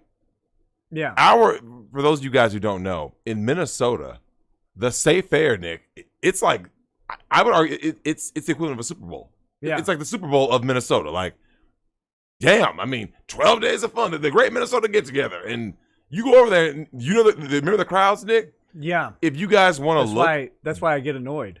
Of course you do. Yeah. Seriously, for those of you guys out there, Google like Minnesota State Fair attendance records and like by year or something. It's an obscene amount of people, Nick. Like you should be like, holy shit. Nick, have you ever been that guy who goes there early? And you're like this, oh, I'm going to get there. There's not going to be anybody there. And you're like. People have been waiting since last night. You're like, wow. There's no way. Yeah. No, I've never been there early. I have children. Oh, yeah. I have never been early to the state fair. Oh, we're going to get up and we're going to leave early. We're going to stay in the cities. We're going to leave early. We get there at 11:30. Yeah, too late. Yep. Nick, anyone else to state fair, right? Yeah. When I told you, when I took my daughter to the Texas State Fair the first time, we got there in the morning. Now, to be fair, though, Nick, here's what makes our state fair unique. You got to go to It's the timing. Because remember, our state fair takes place when everyone's out of school. Yeah. But when you go to the Texas State Fair, because it goes from late September to late October, the people are already in school, right? So right. you show up we show up on a Wednesday or something. It's like, oh shit, this is great. You got to go to the Houston Rodeo. That's where you got to go. What is that? I don't know. I've been to Houston in a while, like, since I visited my family members. That's like, I think it's the biggest rodeo in the nation, the Houston Rodeo. It's crazy. Mm-hmm. It's crazy. But I don't like some of my family members, the extended family. They're always like, "Oh yeah, we'll go to State Fair on the free day." I'm like, no, I'll buy you all tickets. No, yeah, no, don't go on the free day ever. Everybody's there on the free day. Terrible. Oh, so someone asked, when is our state fair? So when things are normal, look at whatever Labor Day is, and then count 12 days back. Yeah. Yeah, that's ours. Ours is always 12 days. Nick, you're right. I miss food, though. Like, I miss being able to go out and be like, yo, Nick, you want to come? Like, sit down at a restaurant. Like, when the first night in Tampa, when Lady Rackets and I went to dinner with Mad Cucks and Carl and then Dick and 80s Girl, we just sat down at the restaurant and was like, this is nice. This is nice. This is nice. I'm just sitting down at this restaurant, and I'm not worried about, like, it's fucking stupid. And it's like, Nick, it's so hard to get that across to people, because, like, you have so many fucking cucks. It's like, well, we got to stay inside. You got to stay inside. Oh, in fact, hold on. I got something just for you, man. This is going to be for you, man. You guys are going to love this shit. I was looking at this art. God, that no-ass Latina. Jesus Christ. Why'd that have to be there? So I want you to check this out. This is an article about... Give me the meat sweats, making me think about all this food. Now I'm all hot. Right? Itchy. Well, I got to get that Benton's bacon for my dad. So I was looking at... There was an article about Gavin Newsom, and there's this whole thing about pushing to recall him, right? Yeah. Here's the COVID numbers, right? And make sure I get that right. 1.7 million confirmed cases. What does the death say? 21,860. So I did the math. See that percentage? 1.2. 0.012. No. Yeah, but it's percentage, so it's point. Oh, yeah. Well, yeah. Or 1.2. Yeah. But still 1.2. That's it. What I love is that New York is struggling with, massive amounts of cases spiking all over the place. It's like something like 12,000 a day or something. And it's like, that's New York. They have all the mandates. They closed everything down. You can only eat outside. They got masks everywhere. And people are getting fined for breaking quarantine. Like, actually getting $15,000 fines and stuff. Fuck that. I'm out. Nick, imagine you and I were in New York and they hit you. Deuces. I'm out. Yep. Try and catch it from me when I'm in Texas. Yep. Oh, my God. Fuck, man. Dude, I got to get back to Tampa. I'm telling you, Nick. Here's the thing, Nick. Freedom is not on. That's what it boils down to, right? Tampa's not on your mind. Freedom is on your mind. Yeah. It just so happens that it was in the form of Tampa. In Ybor it's City. just where it was. It's just where it was. You're like, this could have been anywhere. It could have been Oklahoma. I don't give a fuck. The dumb thing is, I don't even like the culture of Ybor City. Like, normally, I don't want to be out at bars and stuff like that. It's a very rare thing for me to go. I'm the same way. To go out for the nightlife anywhere. But it was refreshing to be able to. Yep. That was the... You know what's funny you say that? That's, there's certain things that are similar to that, right? Where, like, just the ability to do something is sometimes more important than the thing itself, right? Yeah. And, yeah, you hit the nail on the head, man. Just that feeling to be able to go out and go like this. Yo, Nick, we're going out. We can be out and not have to... Nick, that mask shit's just gotten out of control. All the fucking protocol. And it keeps changing. Oh, we shut it down. We should... I got a message from my gym that I was telling you about where they officially opened, I believe, like today or something, right? The 19th. Yeah.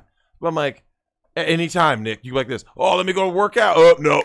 Snap a finger and it's back gone again. Are you fucking serious? Yeah. We've got Matt the Beast. Says, according to my parents, some 5 or 6 year olds told me Santa wasn't real when I was 2. Don't know how long after it was. Still 2 to 3, but apparently my next interaction with a mall Santa was to wait in line just to go up and tell him that he wasn't real. You aren't real. Go home, you old drunk. That'd be great. That's gotta be glorious. Yeah, but yeah, don't worry. I do know that those numbers are pumped up. Don't worry, guys. Trust me. I know it's a hoax. I've been saying it. Yeah. Well, let's do chats and let's maybe wrap up the show. Good deal. And then, yeah. Okay, we've got Ange says, you and Drex talking about classic 80s, 90s movies is making me want to watch ones that I missed. I have RoboCop and James Bond stuff on my list to watch. Anything else to recommend? I'm cool with trying any genre you guys like. 80s and 90s movies. You got to watch Starship Troopers. Given. I still, Nick, when I went back and rewatched Johnny Mnemonic, yes, there's lots of cheese in it, right? Yeah. I still enjoyed it. Yeah. I enjoyed Johnny Mnemonic. 80s movies were meant everything to be enjoyed. Before woke, Nick. Or 80s and 90s. 80s and 90s before woke. Yeah. Anything that came before the woke era, you're like this. You just like this. We're gonna make a movie that the fans of this genre enjoy. Find Total Recall. Bulletproof with Gary Busey. Trust me. No, don't even make that face. You in that fucking movie. It's so funny. Oh, Total Recall. The movie that your parents got. Fat Man. Mel Gibson. Oh, but that's new. I know it's new. This is 80s and 90s movies. I know it's new, but a side note, that's at Redbox because I was walking through the Cub Foods. I looked over. I was like, oh shit, it's that movie. Adventures in Babysitting. No, don't watch that. Don't tell mom the babysitter's dead. Someone mentioned that. That That is funny. I like that. That was movie's Christina great. Applegate, right? Yeah. Yep. I saw that in theaters, if I recall. Same with Honey. I loved Honey, I Shrunk the Kids. Monster Squad. You gotta watch Monster Squad. Fred Savage. Or no. Fred Savage was The Little Monsters. Also great. Yeah. Monster Squad was the one where like the kids had to fight off the classic movie monsters: Dracula, Frankenstein, Wolfman. Demolition Man, of course. Demolition Man's an immortal movie. Yep. Yeah, True Lies. I mean, there's so many though. I mean, it's an Men impossible. in Tights. It's an impossible thing. Yeah, there's just so many. What Romancing the Stone and Jewel of the Nile, classics. Big Trouble in Little China. God tier. Tango and Cash. Aliens. I was like Aliens more than Alien. Yeah. Always. Well, Alien was a horror movie. Aliens was an action movie. Correct. And Black Shampoo. That's right. Mr. Jonathan. Bucktown, USA. Oh, man. We haven't watched that one together, but Bucktown, USA. But Legend. Yeah, Tom Cruise. Legend is weird, man. Tim Curry. Don't forget Tim Curry, the most terrifying he's looked ever. What, in Rocky? In Legend. Oh, in Legend? Yeah. Oh, don't forget your movie, Congo. Congo. Fucking. Put him on the endangered species list. Oh, my God. Some with Red Dawn. Escape from New York. Yeah. Escape from New York, L.A. But, Nick, there's just so many. Like. Yeah. And you know what the thing is, though? Devil's Advocate. It's 90s. You in that movie. You don't like Devil's Advocate? It was just okay. It's all right. God. Well, I mean, obviously, Pulp Fiction. So many things came from that era. I mean, even like I said, Nick, even from Dusk Till Dawn, for what it is, I love it. You in that movie. It's the perfect we're just going to go to the movie to have a good time fucking around. We got From Dusk Till Dawn. Yeah, the Evil Dead movies, Yep. Bloodsport came out. Nick, Van Damage. Any Van Damme movie from the 80s and 90s. I mean, your favorite one was The Once you get to 2000, just stop. Just stop. Once you get to, was it Maximum Risk? You just stop. Hard Target was pretty bad. Hey, Nick, how long was Hard Target? They have a sequel. That face is exactly what I was looking for. Guess what year it was made? Guess what year? That was like 2019. 2016. Who's in it? Nobody. So Van Damme's not in it? No. Drexel, why did they make it Hard Target? They could have just named it literally anything. They're like, Hard Target 2. Harder Target. Yeah, you know what? Immense TV, I'm okay with Tarantino's foot fetish. I'm a foot fetish guy myself. And I mean, Nick. So, Debbie Does Dallas. It's a classic. Although, actually, no. Go watch it. What? Debbie Does Dallas. I'm telling the chat. Go back and remember what pornography was, because it doesn't look anything like today. So, but Time Cop. Time Cop was great. You ain't right. Ron Silver, Jean-Claude Van Damme. I went to but Halloween was 1978. I saw Time Cop as a double feature at the Lakeville Theater, I think it was, with The River Wild, followed by Time Cop. And we had our man Papa C and the other man, I don't want to say his name, TK, who always hung around Papa C at the time. Of course. Yeah, it was phenomenal. Then when all the naked people were on Time Cop, my parents were like, because we were young. Oh, there goes something that we forgot to say. What's that? Holy shit, how did I forget? Someone put Batman Returns, but Teenage Mutant Ninja Turtles 1. Yes. Sick of the Ooze was okay, but 1, Nick. 1 was great. Dude, we saw that in theaters, Nick. I was a kid, man. Must have been 8. That was one of the most hyped up theaters. Nick, do you know what word never gets used? Like a raucous crowd. Like, you know, where people were like just. Everybody wanted some TMNT IRL. Yeah, buddy. no CGI. And Nick, that's the thing. I'm so mad at the world. Man. Leo, the leader, fearless leader, Leo. And Nick, my man went like 1 on 100 and got worked. Wait, was Casey Jones in 2? He was in part 1. He was in 1 also? Yep. He was in all of them. He saves Raph. Yeah, I just couldn't remember if that was 1 or 2. God, I love it. But Under Siege. Oh, man. See, Under Siege, they had the action movie thing right. You got your action star. Yep. You've got Quirky Villain. You've got Gary Busey. Side Busey, because you got Gary Busey. And then you've got Random Playmate of the Month. Playmate of the Month, nudity. You have to have. She comes out of that cake, Nick, and after all, they didn't have ketamine back then, but basically after all the ketamine, she just she was doped up. Nick, I didn't care as a kid. It didn't matter when you had boobs in a movie. Beavis and Butthead movie, yeah, they do America. Let me go ahead and just. So was Super Mario the movie. You ain't right. No, that was a well set pair as well. Like, these were not just boobs in a movie. That chick was stacked. Oh, in Under Siege chick. Under Siege? Wait, in which one? In Under Siege. Okay, yeah. Wait, did you ever remember seeing Under Siege 2 Dark Territory? Once. What'd you think? I love Seagal. I saw that movie once. Because I was like, man, this is not good. This is so bad. We're on a train now. Exit Wounds was way better. Of course. But that was 2000s. Yeah, I know.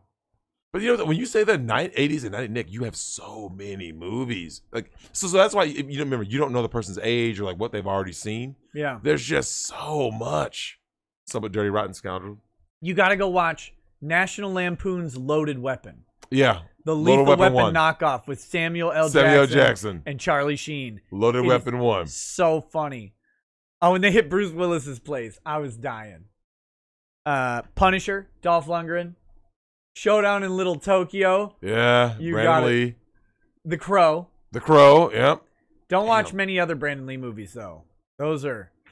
But some people took time to like get in their groove, and then once he did, and he ended up unfortunately dying. But yeah, damn, yeah, his best movie is when he dies. Yeah, that was sad. I remember when that happened, Nick, because you know some people get their movie, they're like, oh, this is their, you know, because we were Bruce fans. Yep, and Bruce is gone at this point. Yeah, and you're like, oh, but Brandon Lee, look, his movies are getting good, and then all of a sudden, like Rapid Fire comes out. Yep, and you're like, oh. Brandon Lee's coming into his own. He's becoming an action star. And then all of a sudden, wait, what do you mean he's dead? Oh, dude. What do you mean he got shot on set? That one hurt. That one hurt. Beverly Hills Cop 1, 2, and 3. I will say that's one of the better standing trilogies. Consistent movie to movie good. Correct. Because Beverly Hills Cop 3 is great. I love Wonderworld. Nick. We watched so I remember part 3 more than any of the other ones. Yeah. I loved part 3. Yeah. Even Serge. Yeah, Serge. It's Serge. Serge, like a detergent. Oh, the professional. Leon the professional. I love when Eddie Murphy's like, man, you have $50? I have two. I'm divorced with 2 kids. I haven't seen a 50 in 20 years. That's right. That guy was so angry. He was, dude. You know what else we missed, Nick? We were talking about earlier. You were talking about that we don't have like lines in movies anymore, right? Yeah. We don't have good faces in movies anymore. No. Because remember back in the 80s and 90s, except for fat ass Russell Crowe. Hey man, for you guys who don't know, go watch Russell Crowe in Unhinged. You've got. It's worth the rental. It's worth the purchase. Russell Crowe in Unhinged. Oh, Ex Machina is great, but it's not a 80s or 90s. But Nick, I love that movie. You've got to watch that, Nick. That's you it's all on the my way. list. I just haven't watched it. Harlem Nights coming to America. So much Street out of the movie. Hey, for Raul Julia's performance with cancer, yes. Street out of the movie. Yeah, Bram Stoker's Dracula. Also Dracula Dead and Loving It with Leslie Nielsen yet again. Repossessed with Leslie Nielsen. The spoof movies are gone. Like they're gone. They're garbage now. Whatever they do now is just trash. Do you remember when they were good? But Repossessed is the Leslie Nielsen spoof of The Exorcist. That movie is top tier comedy. Top tier comedy. But does that go back to my point, Nick? Faces, right? Leslie Nielsen had excellent reaction shots, right? Idle Hands, yes. Sorry, yeah. No, he did. That Leslie Nielsen was just in general hilarious. Yeah. He just had it, man. Some people have that gift, and Leslie Nielsen was that. Oh, yeah, Casino, Goodfellas. There's just so many, man. There's no time. No time to go through all of the good 80s and 90s movies. Okay, Sixth Floor Madness says, Nick, you damn boomer, update your playlist. The Russell Greer one is missing episodes, and Conversations is out of order. Oh, Nick, you forgot one. They Live with Roddy Piper. OMG. They Live. Nick, put on the sunglasses. Oh, God, that movie was great. Mr. Y says, oh, hi, Drexel. I didn't see you over there. I was just busy oiling myself. Do you mind coming over and helping me reach my hard-to-reach places, buddy? Bad Dragonite says, went to the movies for the first time all year tonight and saw Monster Hunter. Surprisingly not as bad as I expected. Oh, okay. Some 80s movies vibe, barely any plot. Mia giving off heavy Sarah Connor vibes, montages. It was pretty okay. Fun to get out finally. I didn't know they were making a Monster Hunter movie at all. I saw a preview for it on Facebook. What about that movie that we've got to watch? It's about the guy whose kid is killed by a monster, and he spends like the rest of his life hunting down and murdering monsters, called Headhunter, I think. And there's like, who's in that? No one you've ever heard of. But everything I see about it has like top shelf ratings. And it's like, there's only like 100 lines of dialogue in the entire movie. Have you guys seen, is Headhunter good? Could somebody? Okay, does it match Punisher Warzone? Because I don't give a fuck what no one says. That is my shit. Punisher Warzone was beautiful. Punisher Warzone is great. Nick, he shot a dude with a fucking RPG while he was parkouring. Parkour! Just, oh. Destro, I don't know if there's going to be... I might do some Twitch tonight. We'll see. Wait, in Thigh Highs? No. Or is that later? I think I'm going to do that after you leave on Sunday. Because I'm like trying to figure out when I'm going to do this. Because it's going to be a long stream and stuff like that. So I might do it Sunday after you take off. So I'm supposed to be doing a show with you on Sunday? In Kiwi Farms, Ken Jennings, right? So I'm gonna leave here. You can go home. And then we're supposed to be like doing we're like a linked show or something. We are. We are, yeah. We might want to talk to Angry Banlin about that one. Or did something. I drink a lot and not realize I was You might have forgotten. I have no idea this is happening. Yeah. Talk to Ken Jennings and our man, our IT man T, and okay. we'll figure that out. All right. Oh my God. Okay, so we'll see. I don't know. The Players Club. Heavy metal, man. Nick, but there's so many. Nick, before the woke era, you could. Here's another thing, Nick. You recommended movies back then. No one was woke. So someone watched a movie. They was like this. it didn't matter who the protagonist was, or They just either liked the movie or they didn't like either it. you liked it or you didn't. Well, give me a movie. Like, oh yeah, man, you might like this. Sure, you watched it. Oh yeah, that was good shit. Yeah. What about representation? Forest Law 89 says, I think this civil immunity needs to be done away with. It would fix this shit with cops because there would be a response to this shit, but it won't go away. Too many unions. Jay says, Heard 101, Amber Heard 101. Bruised ribs, dragged by hair pulled out, black eyes, broken nose, split lip, punched in the head, smothered, slapped, yet sought no medical attention and appeared on a late night show. Yeah.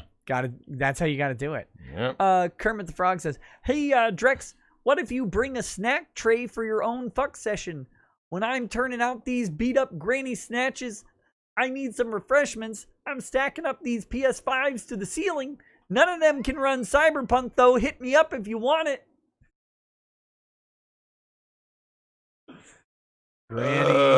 Granny snatches, huh? Mr. Y says, You're a writer, Drex?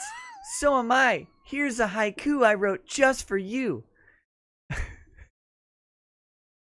Every single night, I dream of you, masturbate, solo sex routine. Hope you like it. Damn it. Oh, God. Night of Hopex says, turns out indirect stimulation anal is a neurological abnormality where rectal nerves attach to the wrong spot on the spine, just like exclusive same-sex attraction is a type of sexual dysmorphia. Gonna be crazy when science gets honest on this stuff. Damn. Thomas Jefferson says, it beguiles me to know how many have made attempt to besmirch my honorable name. Though I have been dead, I have seen schools named after me. I take great offense to the accusations of my past, as I have engaged in sexual congress with many black temptresses. What the fuck is this? Ed Gein's joyous laughter says, I found the women posting their L's Twitter fucking hilarious. There was also a reply noting the lack of Muslim women on that account. Really makes you think. Yeah. You know, let's see. What do we got here? Did I miss that one? Shit, I think I missed this one earlier. Rodimus Prime says, Hey, Nick, first super chat. Hey, thank you. Sorry to have missed this one. I enjoy listening to your shows. Keep up the great work. Drex, you tell the truth about these women. My first girlfriend wanted to have a baby. I told her no. Then a week later, I found out she was having sex with her neighbor. There it is. Always. Damn. Yeah, she wanted you to raw dog it and then claim that you were the father when you actually were not the father. Wrap them in. Yeah, paternity fraud, man. It's real. LaPierre Hammer for prison says, commies going to commie countries won't cure them. Read Behind the Urals. 1930s American commie went to Russian, sees widespread baseless purges and poverty till forced to leave after a decade. He died in U.S. in the 1970s, still an avid supporter of communism. I mean, Nick, what can you say, right? Like, Crusader Saracen says, fun fact, Venezuela has the largest oil reserves on the planet and a year-round farming season. If there was literally any place on the planet where socialism could have succeeded, it was Venezuela. But it didn't, because it never will. Yeah. He also says, speaking of Christmas shopping, Nick, Drex, are Legos the best toys for kids? They seem so freaking expensive. Merry Christmas to both you and your families. May the Lord Christ bless you with happiness and joy in these hard times. I appreciate it. What do you think about Legos? I wouldn't call Legos the best toy only for this reason, Nick. They have gotten pretty pricey, right? Like for the bigger sets. When you and I were kids, they were pretty reasonable. They were still a little expensive, but the thing was only the big sets, right? Like the big sets, right? But they were different. They weren't all this licensed shit. Correct. And I think that was better. Yeah. Like, you know, I remember I had the magnet.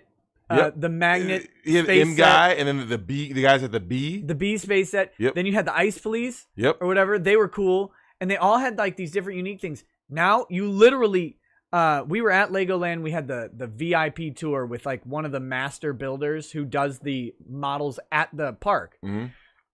And I asked him, I was like, what happened to all these great sets from when I was a kid? And he said, licensing.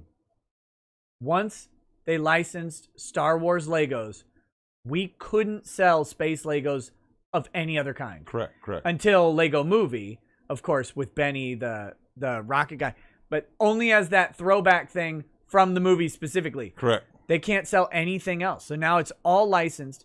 And like Lady Raggeds loves Legos, loves buying Legos for the kids. But we have 1 billion sets. They're all my sets as a kid were all just in one bucket. And you just had to search for whatever, or you just made your own shit. Yep. Now it's like all these licensed things. They don't get mingled or mixed, and they just build the thing. And it's then there. Yeah. And I'm like, I wouldn't personally. I don't like feel that it's a wise investment. That's just me personally. Like okay, now if you like just building and spending time with your kids building, sure.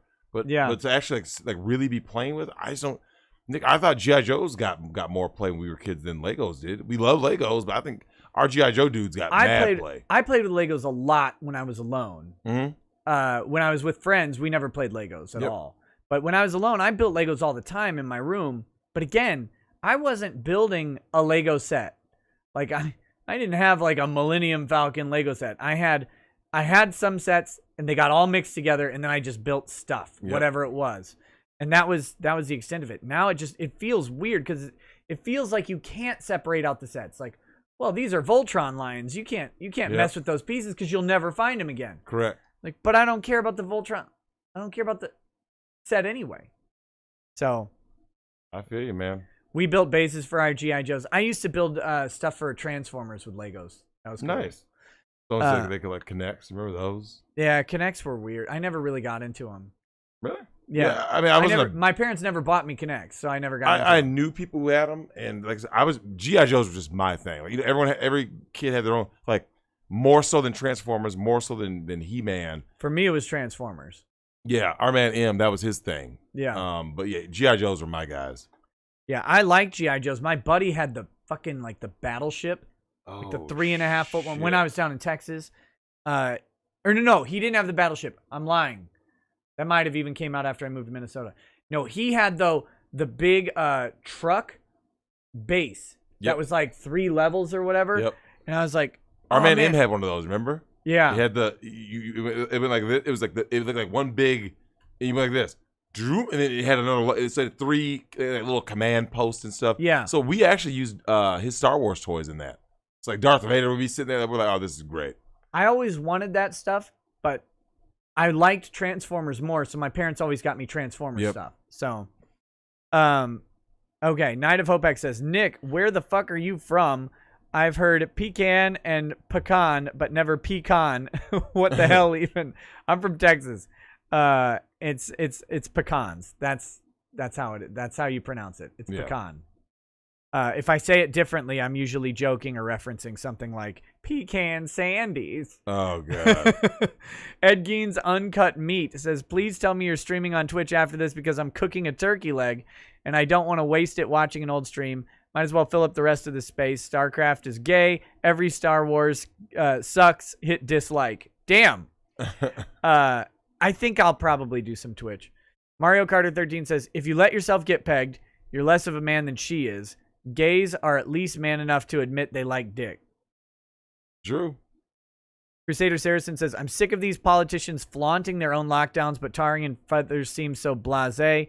Also, totally unrelated. Remember in Rambo 4 when the soldiers were cutting people's arms off and legs off with machetes? That was pretty awesome, huh? I remember it in Blood Diamond, man. Did you watch Blood Diamond? Didn't see that one. Like I remember when it came out, and Leo and Jamon, who's how do you say his name? When the warlords take over a town and they get all the men, they bring them over to the fucking block. Yeah. One guy's got the axe and he's short sleeve or long, below the elbow or above. Man, that was rude. That was brutal to watch. You're just like, what do you do? You're going to sit there and you're going to watch every guy in front of you get his arm cut off and you know you're next. Fuck that. Yeah, it's bad, man. It's sad. Let's see. Night of Hopex says, speaking of freedom, I'm going to have to seek some work from home opportunities because I've decided I'm not taking this vaccine. After 10 years working, I'll be unemployed when my employer requires it next year. Already made up my mind, not happening. Yeah, man, get ahead of it. Get ahead of it if you can. McBain donated and says, your worst nightmare, butthorn. Oh my god, that fucking movie. You in that movie. That movie's so great. Oh my goodness. Tara Sophia says, Drex, would women chew the gum off Biden's shoes? I think they were quicker to do it with Obama and Clinton first time around. But this Nick, the black ones will. They simp so hard for. I mean, it's just sickening, man. They simp so hard for the left. It's bad. Cheech, welcome to the channel at paralegal status, buddy. Thank you so much. Cargis says, hey, Nick, have you thought about uploading any blooper reels from recording your short videos? They sound hilarious. Drex loving MGTOW podcast. No, I used to live stream to the directors my recording of short videos. And then I would go in and edit them out. But I've kind of gotten away from doing that. I maybe should pick that up again. That was kind of a cool perk. I'll think about it. But that was to the director level Patreon supporters. Star Wars Radio says, how can employers make the vaccine mandatory without violating HIPAA laws? Because employers don't have any obligations under HIPAA. They really don't. HIPAA is for healthcare providers who have a certain type of protected health information. People often mistake HIPAA as being way broader than it is, but it's pretty narrow. Muzzy Skeleton says, as Kermit, my anaconda wants none unless you got buns, hun. Damn. Mr. Roboto says, my sister got breast reduction at 16. She already had 3 herniated discs from the weight. Mm-hmm. So there you go. Back extensions, apparently. Get stronger. Thick, work that core. Thick anime waifu says, Tiggle bitties must be protected. Absolutely. Not your problem says, thanks for bringing back some good memories I had long forgot. Cheers. Hey, thank you. E.M. Dubois says, anyone else notice that the laws against the banks gets proposed the same week MasterCard targeted Pornhub? Actually, that's not true. It was the November 20th. It was before that, I think. I think we found how to pass effective, meaningful regulation always related to Pornhub. I mean, that is real, though. Like, going after the porn industry, that's a risky gambit because, look, most people will not admit it. But those politicians, I'm looking at you, Josh Hawley, you liar, are beating one out on the nightly. Look, man, Nick, what is that? Remember they gave that percentage of what internet traffic was porn related? It's something obscene. Pornhub is more visited than like Netflix. It's a massive.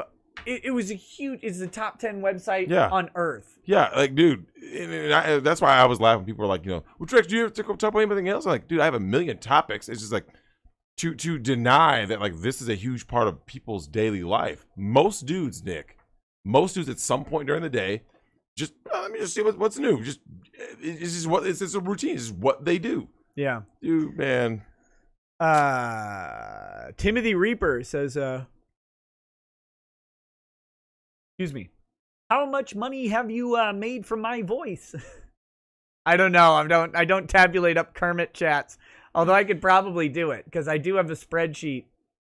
YouTube generates a spreadsheet now if you activate it of every super chat that comes in. Oh wow! So I have several spreadsheets. It'll say anything that you just control Kermit. I could probably find Kermit. Yeah. And just look. God, that'd be crazy. X Hamster's blowing up. I told you, Nick. X videos, X Hamster. They were like, yeah, motherfucker, finally got taken out. Bad Vibe says, just so you know, Night Court is getting a sequel / spinoff coming soon.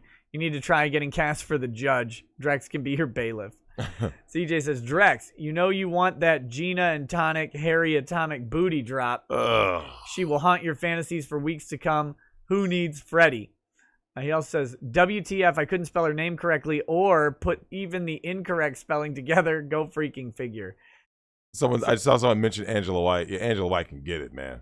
Every time you turn around, you're going to see that Gina Tonic. And you're going to just see that like a big, like a 26-inch strap-on hanging down past those fat knees. Dude, she looks fucking horrible. And she's going to be like, it's floppy, but it'll go in. That's going to be your nightmare every day. Every day. He looks horrible, man. Enter the QB says, well, if it isn't my favorite shock jock, it's your favorite lemon. While I overcharge my clients, I hope you're thinking of me. No, I kind of forget you exist most days. Conanzor says, just saw your video on the banks. Did you ever post your public comment? No, I haven't done it yet, but I'll be doing it soon, and then I'll be updating. I'll be putting it out on probably YouTube community page or Twitter or something. Would appreciate a template to use. I'm word dumb. My views align to yours. Yeah, I'll put something up so people can, if they want to borrow language from it, they can absolutely do so. Benjamin Myers says, we keep misspelling red pills for lead pills. Jolf says, the debt is the currency. Of course they're mad when plebs want to return. Seg162 says, Drex needs to watch himself if his rap game is trash. Peter Pete says, no fat white guy is getting props from me buying a gift. Let's see. Damn it. Yeah. Oh, that's Santa. That's what he's saying. Yashken says, people won't know how good they have it until they lose it. Also, we need more parents like Nick. Him not allowing his kids online too early is great. It's tough, man. All my kids want to do is make. Yeah, my daughter is, and so like I said, I'm on the fence because, like I said, it depends on what kind of content. Obviously, you have to have certain checks because, I mean, let's face it, Nick. Lots of kids are on the internet. Kids, teens. I can't imagine my kids reading a comment section on the internet. No, that's a different story. Because kids aren't prepared for that. Look, I can sit here and have people call me like an awful person or all sorts of funny names, and I can be fine with it because I'm old and, well, frankly, I probably think worse of myself anyway. Well, you and I talked about that when we were in Walmart, right, Nick? So Nick and I were in the Walmart, and we had that moment where we were like this, Nick. You're wearing your dad clothes. I'm wearing my dad. We just don't fucking care. I'm in plaid, like pink, gray, and black shorts. Yeah.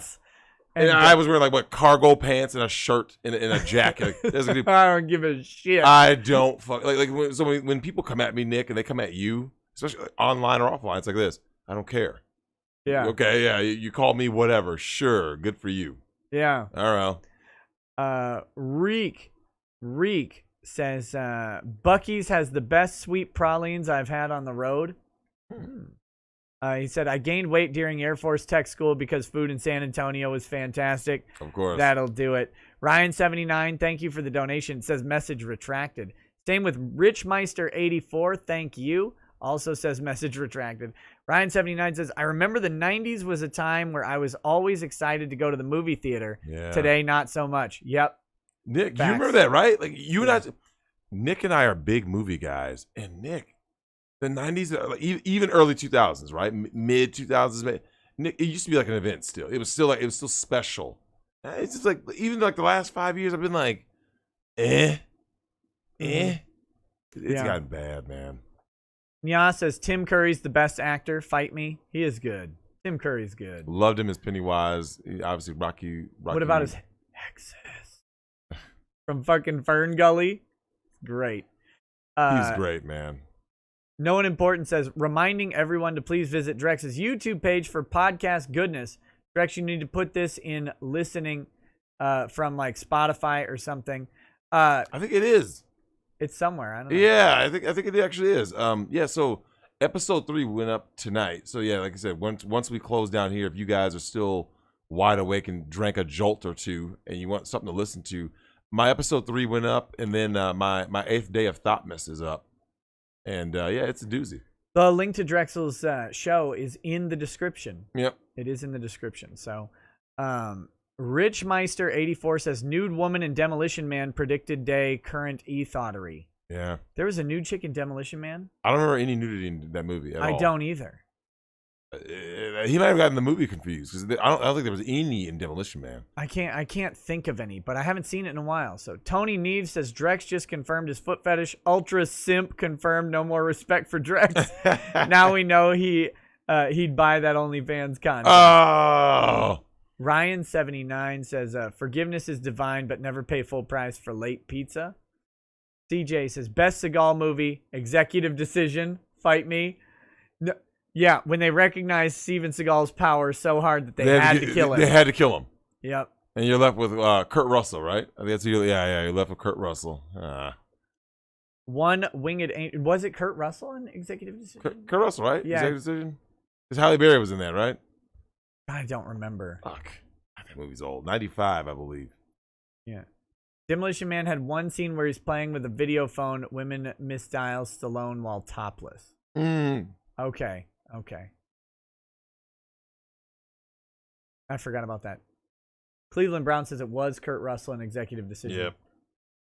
And there's Halle Berry, yep. One Winged Angel. I forgot she was in that. Wait, is she the first lady? No. She's a stewardess. Okay, I was going to say. One Winged Angel says, I had heard from a little bird that Funny went bankrupt. Thought you might like to know. Love you, Nick. Love you, Drex. No homo. Also, Drex, can you give dating advice? Funimation, I don't think went bankrupt. Funimation just bought Crunchyroll, so I doubt they're bankrupt there. Do you want to give any dating advice? In these times, don't. I figured that's what you would say. Yeah, you Nick, too much risk, man. Too much risk, not enough reward. Forest Law says 89 says, "Hey Drex, what do you think of Kevin Samuels' efforts? He's aiming at fixing women, but naturally they aren't taking it well." Now, I brought up Kevin Samuels on the stream. And Nick, did you know about his video that went viral? You're average at best. It's become a meme now. No. Oh, this bitch looked like Roger from American Dad. She looked like Sam Cassell with a hair hat on. Oh, no. Anybody in this chat who knows what I'm referring to, when Kevin Samuels roasted that chick who looked horrible. I deserve a high status, high value man. He's like you're average at best, Nick. He was being kind. She was a 1. Oh man. He said she was a 5, a 1. So Kevin Samuels, Nick, you can't help black women. I've told you this. Yeah. If you look, here's the thing. If a black woman came up to me right now, right? Okay, a black woman not named Anna, and was like, "Look, I'm looking for excellent. I'm trying to do this," and I would give them an honest answer, like, "Look, are you in shape?" Right? Nick, there's not that. You were just with me in Tampa. How many did you see we were in shape?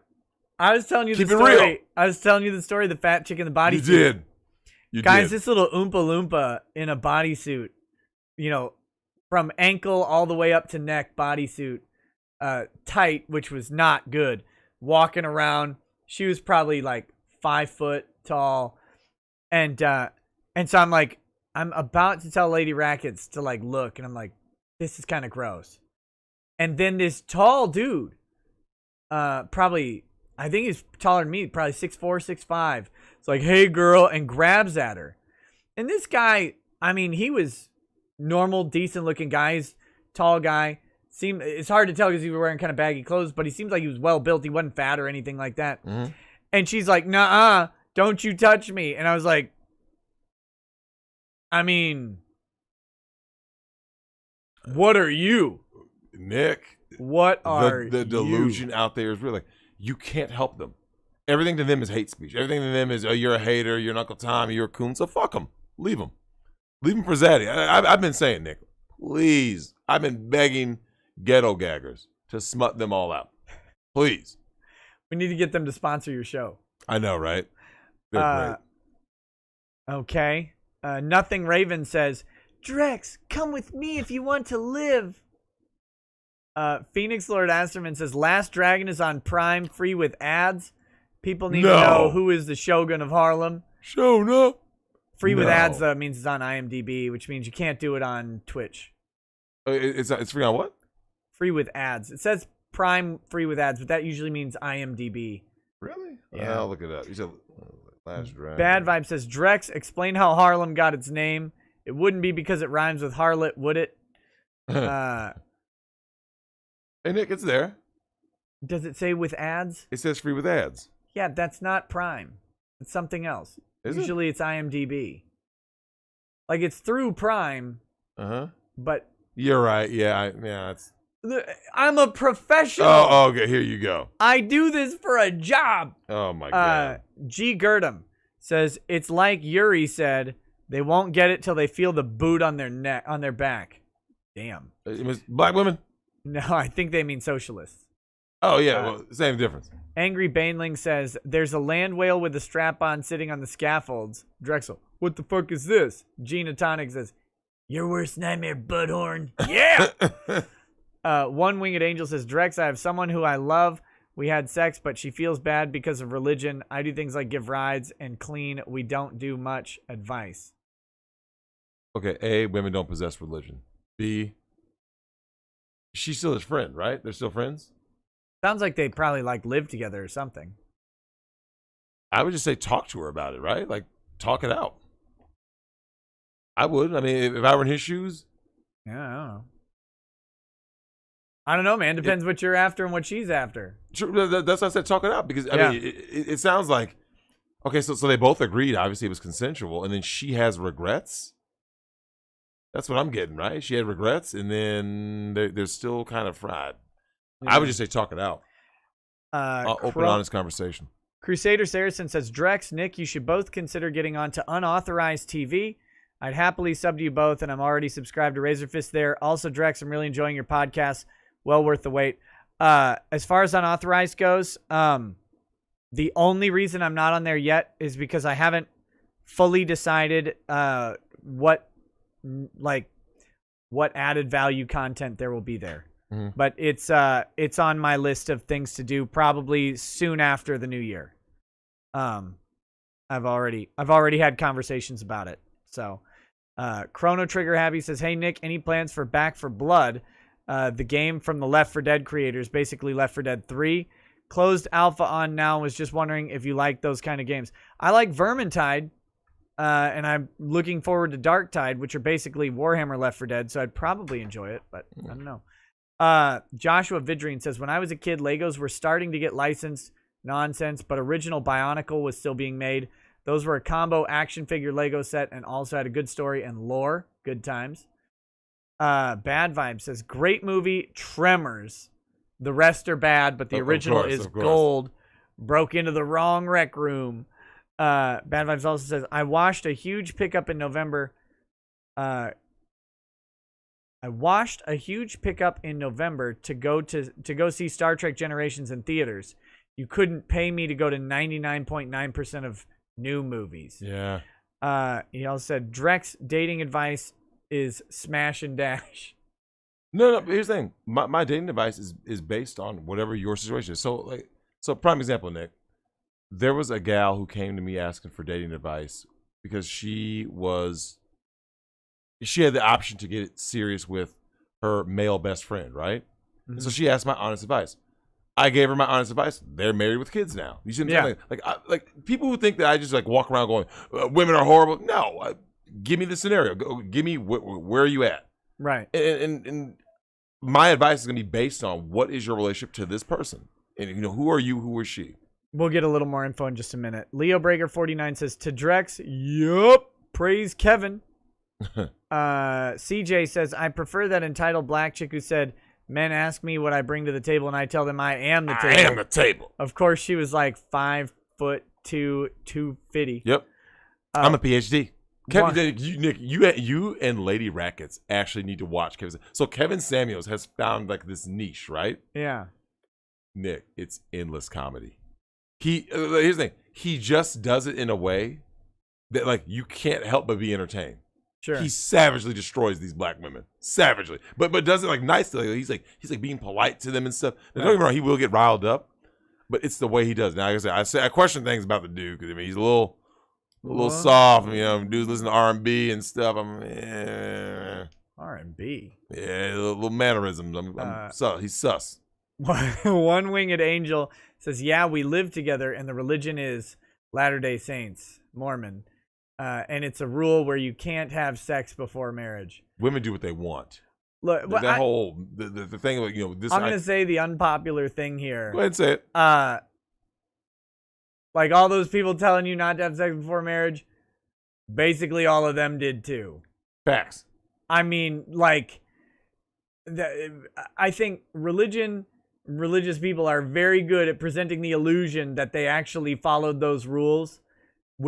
Now, notice they don't typically say that they did because they don't want to lie to you. They just infer it so hard that you think, oh, they must have done that. And then years later you find out, oh no, like they were just like everybody else. Everyone else. So that's why I told him, just talk to her. Like, okay, having religious tenets, Nick, and if you fail in certain religious tenets, doesn't necessarily mean that, like, you failed, period. It's like, because a person you're sexually compatible with, and you're compatible in other areas, you can still go on and marry that person. What you don't want is what we said, Nick, the thottery. Right. Yeah. So, but it depends on what you want. Like, because I mean, there's a reason that rule exists, and absolutely, it's so, like you're saying, it's avoiding the thottery. It's avoiding like you walking around and banging a bunch of chicks and not like and having a bunch of kids out of wedlock and stuff like that. Yeah, we don't want that. That's a reason that rule exists. There's good reasons for it. It's just that you got to talk about it and figure out what you want though. Like, because if you guys want to date and you're trying to get serious and marriage is a hurdle, but you're serious, I mean, you can talk about marriage. Like, that's a reality. Absolutely. Might be for you, might not be. You got to figure that out. But you have to talk. You have to figure it out, or otherwise it'll burn you up on the inside, and you'll get resentful and angry at her, or she'll get resentful and angry at you, and you guys may have the same ultimate plans anyway. Yep. So figure it out. Figure it out. Talk about it. Don't shy away from the discussion. Just do it, respectfully. All right, that's the chats, guys. I hope you had a great time with us tonight. Make sure you hit that like button if you haven't yet. Very helpful to me. Absolutely. Leave comments if you come back to the video later. Leave comments and tell us we're hilarious or we're stupid idiots. That would be great too. And I'll pop over onto Twitch in just a little bit and do something. I don't know what yet. I don't know what. What are you doing? I think I'm gonna go and eat popcorn and watch some random videos that I kind of missed out on earlier today. Damn. Kind of chill. Your daughters have had me exhausted because they're hot bodies when you stop. I know it sounds horrible, but it God damn it! It's purely innocent, but gonna get clipped. What he means is little children are warm, and when they sit anywhere near you, you immediately get tired. Immediately. Nick, I was wide awake when I said, yeah, Nick, I kid you not, it was just, done. Yeah, god damn it. Done. It came out all wrong. Yeah. Well, warm body and hot body. Warm body and... Jesus Christ. Oh, it's terrible. My God. Yeah, put Drex against the wall. You got to do it to yourself. You need what's his face? Come up and just done. Hey, do you know who had that face that was serious? When you and I went to see Blow in theaters. When he first meets Pablo Escobar, my man's face was like, I mean, no remorse, Nick. I mean, dude just went ahead and, hey, cuties. All right, guys. Thanks for hanging out tonight. Have a good one, y'all. Well, I'm going to play this outro, and we will catch you. Well, Peace. I will catch you later. Have a good night. Peace. Peace.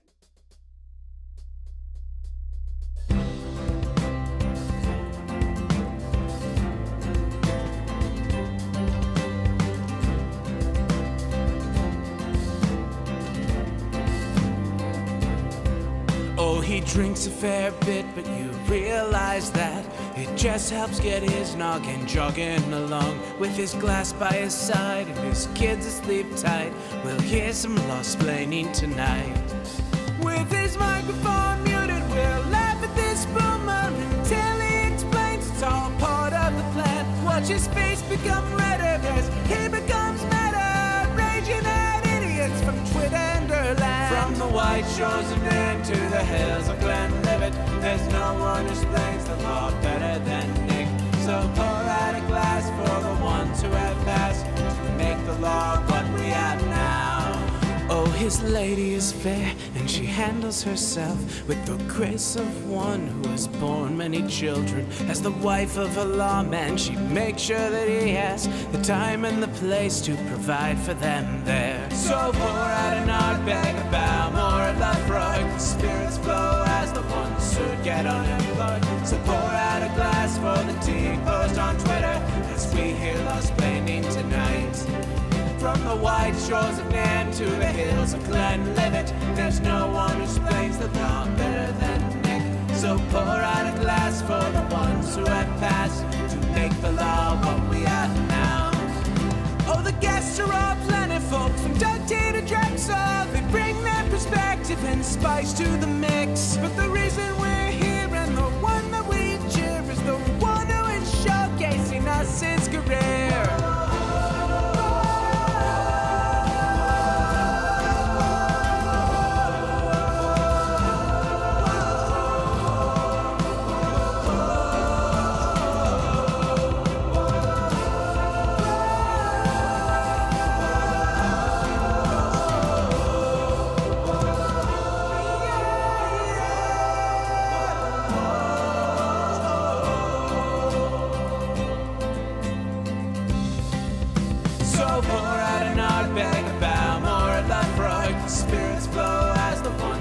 Get unemployed. So pour out a glass for the tea. Post on Twitter as we hear Laust blaming tonight. From the white shores of Nan to the hills of Glenlivet, there's no one who explains the law better than Nick. So pour out a glass for the ones who have passed to make the law